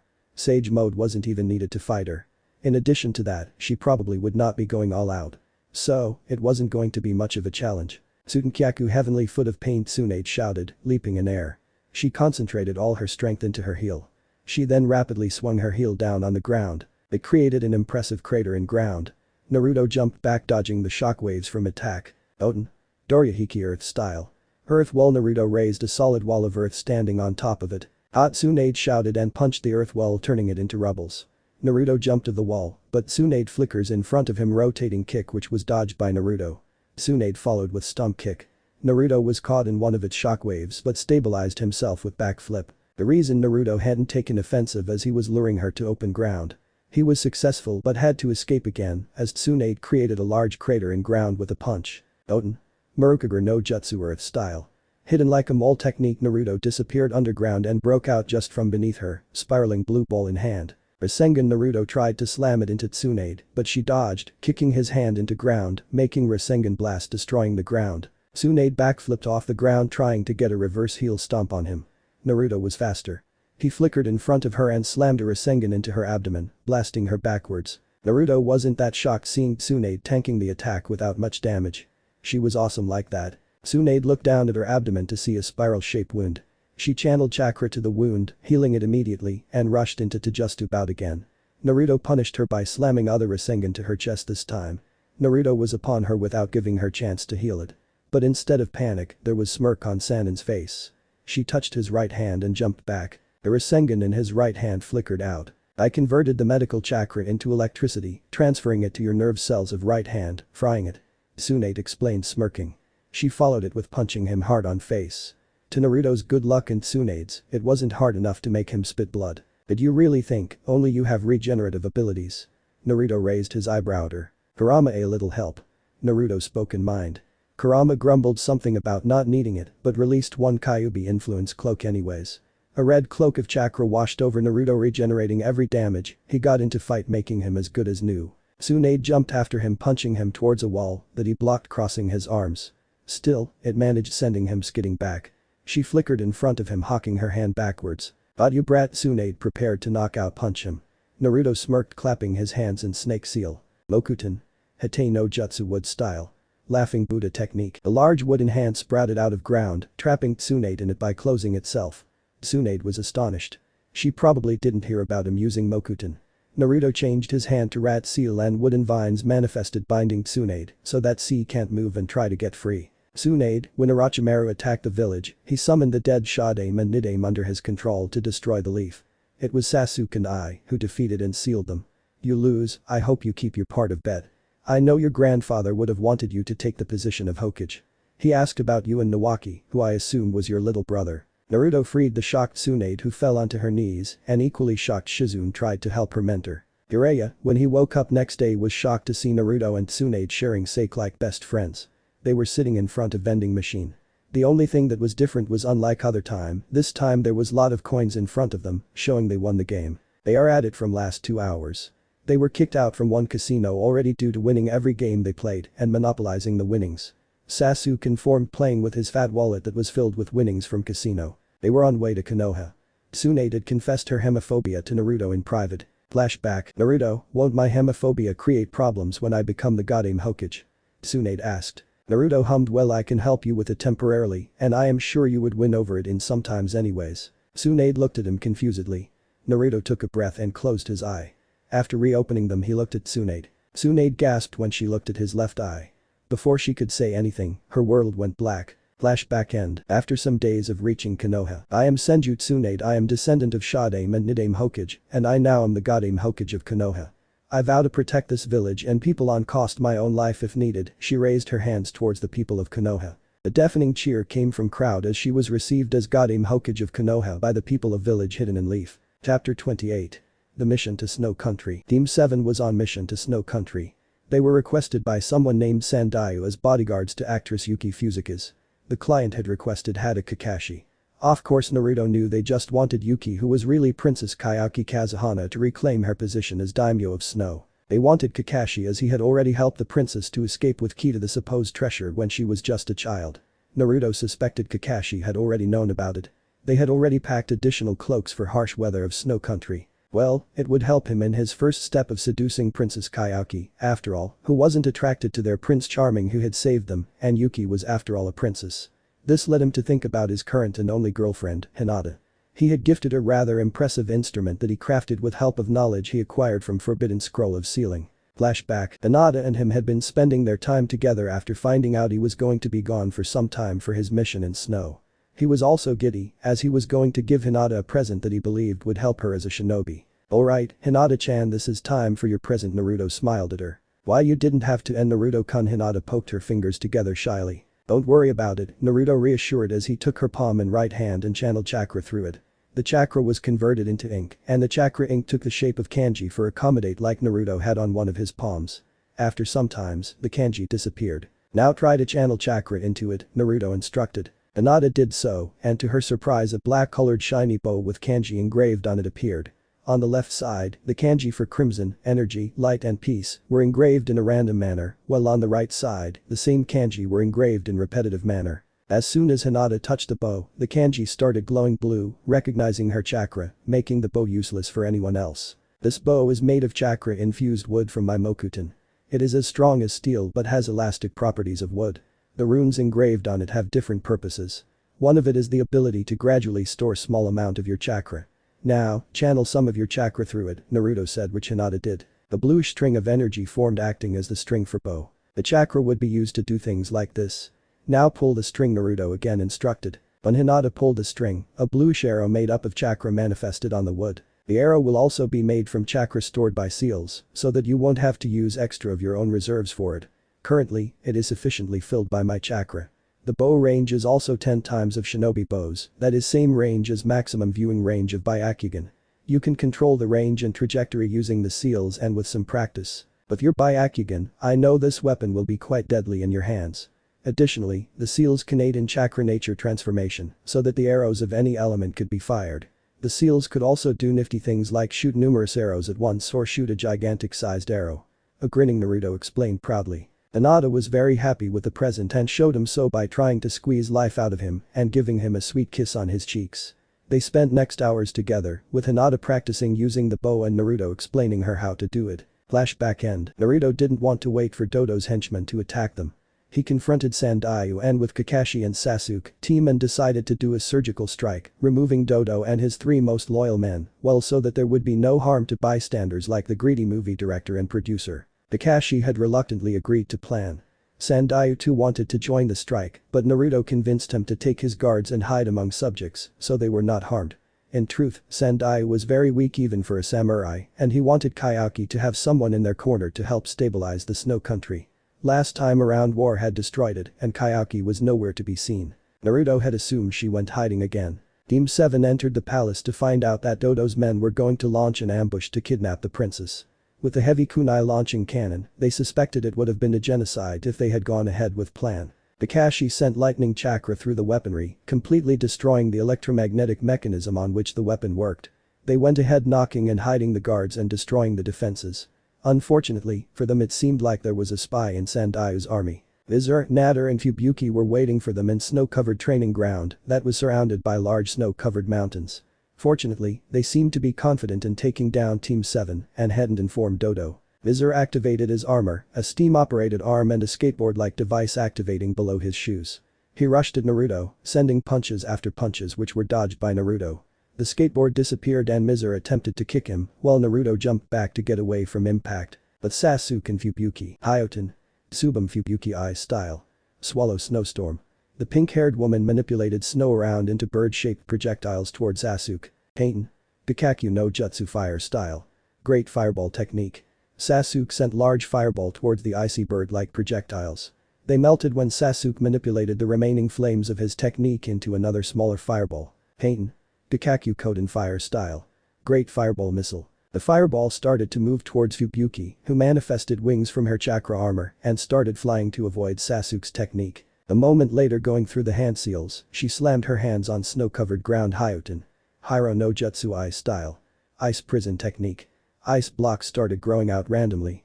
One grew into complete ice wall, into which Sasuke's technique collided and dissolved. Sasuke tried to move away when one of the ice blocks touched his feet, completely encasing him in ice. But Kakashi and Natter, we meet again, copy Ninja Kakashi. Though this time you won't be leaving alive. Natter taunted with a smirk while Kakashi looked bored. Suiton. Suryuiden no Jutsu water style. Water dragon technique. Kakashi summoned a gigantic water dragon with glowing eyes to attack Natter. Hyoten. Haryumoko Ice style. Tearing dragon fierce tiger. Natter summoned a tiger made of ice moving in very high velocity, tearing through Kakashi's dragon and hitting the spot where Naruto had been moments ago. Hyoten. The Kaku Hakuje Ice style. One-horned white whale. A large whale made up of snow launched towards Kakashi whose Sharingan was spinning, he himself going through same hand seals. Hyoten. The Kaku Hakuje Ice style. One-horned white whale. Kakashi launched the same technique back at him, leading 2 heavy hitting attacks to cancel out each other. DCH this way it will be a stalemate, Natter grumbled. At that moment they saw Dodo returning with a protesting Kayaki. Naruto was about to finish Mizur and go after Dodo when Sakura said, "Naruto, go, I will take care of him." Naruto shrugged. He remembered Sakura had defeated Mizur last time around and this would add to her confidence, so he agreed and went after Dodo. But Sakura and Mizur had again manifested the skated below his foot and was rushing towards Sakura. She jumped back throwing pink packets at him which exploded upon contact covering the surrounding in pink dust. Sakura Fubuki no Jutsu Cherry Blossom Blizzard technique. Sakura threw a kunai with explosive note which exploded in center of pink dust. The pink dust that had to inflammable burst into flames, with Mizur's chakra armor failing to stop the damage. But Sasuke and Fubuki. Enten. Kagutsuchi Blaze Release. Kagutsuchi. Sasuke called out as his eyes bled. A blade made up of flames of Amaterasu slicing the ice prison open. Fubuki was already freaked out seeing the flames when Sasuke's Rinnegan glowed, banishing Tien Universal Pull, and Fubuki was pulled toward Sasuke by an unseen force. A purple skeletal hand of Susanoo manifested and punched Fubuki onto the burning Mizur. With a loud cry, both their chakra armors broke, discharging moderate amount of electricity. Sasuke took a deep breath. He didn't need to use his visual prowess to defeat Fubuki. Naruto was right, the Manjikyu techniques were addictive. It was only thanks to Naruto's donated eye and Kubi's chakra his eyesight had not deteriorated. He vowed to use his eye prowess more carefully in future. Of Kakashi and Natter. I am ending this, Kakashi, Natter shouted. Hyoten. Mako eye style. Tiger. This time a large tiger-shaped projectile ran towards Kakashi, who dodged it, as it wasn't as speed as the tearing dragon fierce tiger used by Natter. The projectile dissolved into snow as soon as it hit the snow-covered ground. That didn't deter Natter, who only used it to buy some time for his other technique, which took longer hand signs to activate. Hyoten. Roga Natter no Jutsu eye style. Wolf Fang avalanche. A large number of wolves descended from snow-covered mountains, creating a landslide. Chidori Iso Chidori sharp spear Sasuke's technique cut through fair number of wolves. Kakashi gave him an eye smile, activating his own infamous technique, Rikiri lightning blade. Kakashi jumped onto wolves, making his way through Natter, who was confident his chakra armor would make Kakashi's technique ineffective. A moment later, proving his thoughts wrong, Kakashi tore through his shoulders, destroying the armor in process. But Naruto and Dodo had taken the key and opened the treasure to find it was nothing but heat generator. Enraged, he tried to throw Kayaki into it but was stopped by Naruto. Dodo punched Naruto, who blocked it with crossed arms. Naruto kicked Dodo in chest, sending him some steps back, most of force absorbed by the armor. Dodo knew he wouldn't have upper hand into jutsu, so he went through hand signs, launching his deadliest jutsu Hyoten. Kokuryu Bachisedu eye style. Ice Dragon Blizzard. Naruto just clapped his hands into Snake Seal Mokuton. Mikuryu no Jutsu wood style. Wooden Dragon technique. The wooden dragon and ice dragon clashed, though with ability to literally absorb energy and repair itself, the ice dragon didn't stand a chance. Dismissing the dragon, Naruto created a Rasengan, slamming it into Dodo's chest. Naruto saw his Rasengan showing 7 colors rather than 1 due to light-related effects from generator.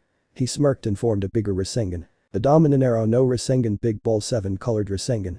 Naruto slammed it into Dodo's chest, completely destroying the armor and sending Dodo into heat generator, effectively killing him. Naruto turned back and smiled at the princess, who was looking at him in awe. She hugged him tightly and thanked him repeatedly, finally giving a kiss to his cheeks. Team 7 returned only in 3 days rather than weeks due to fast completion of mission. At that time, Sasuke and Naruto along with Shikamaru were provided with Chunin vest, which all of them wore, well, Sasuke with smirk, Naruto with grin and Shikamaru with annoyed face. Let me know in the comments below if you guys want the next part. Also check out my other video that has been shown and left. Thank you for watching. If you enjoyed this video, please like and share this video. And have a fantastic day. Bye.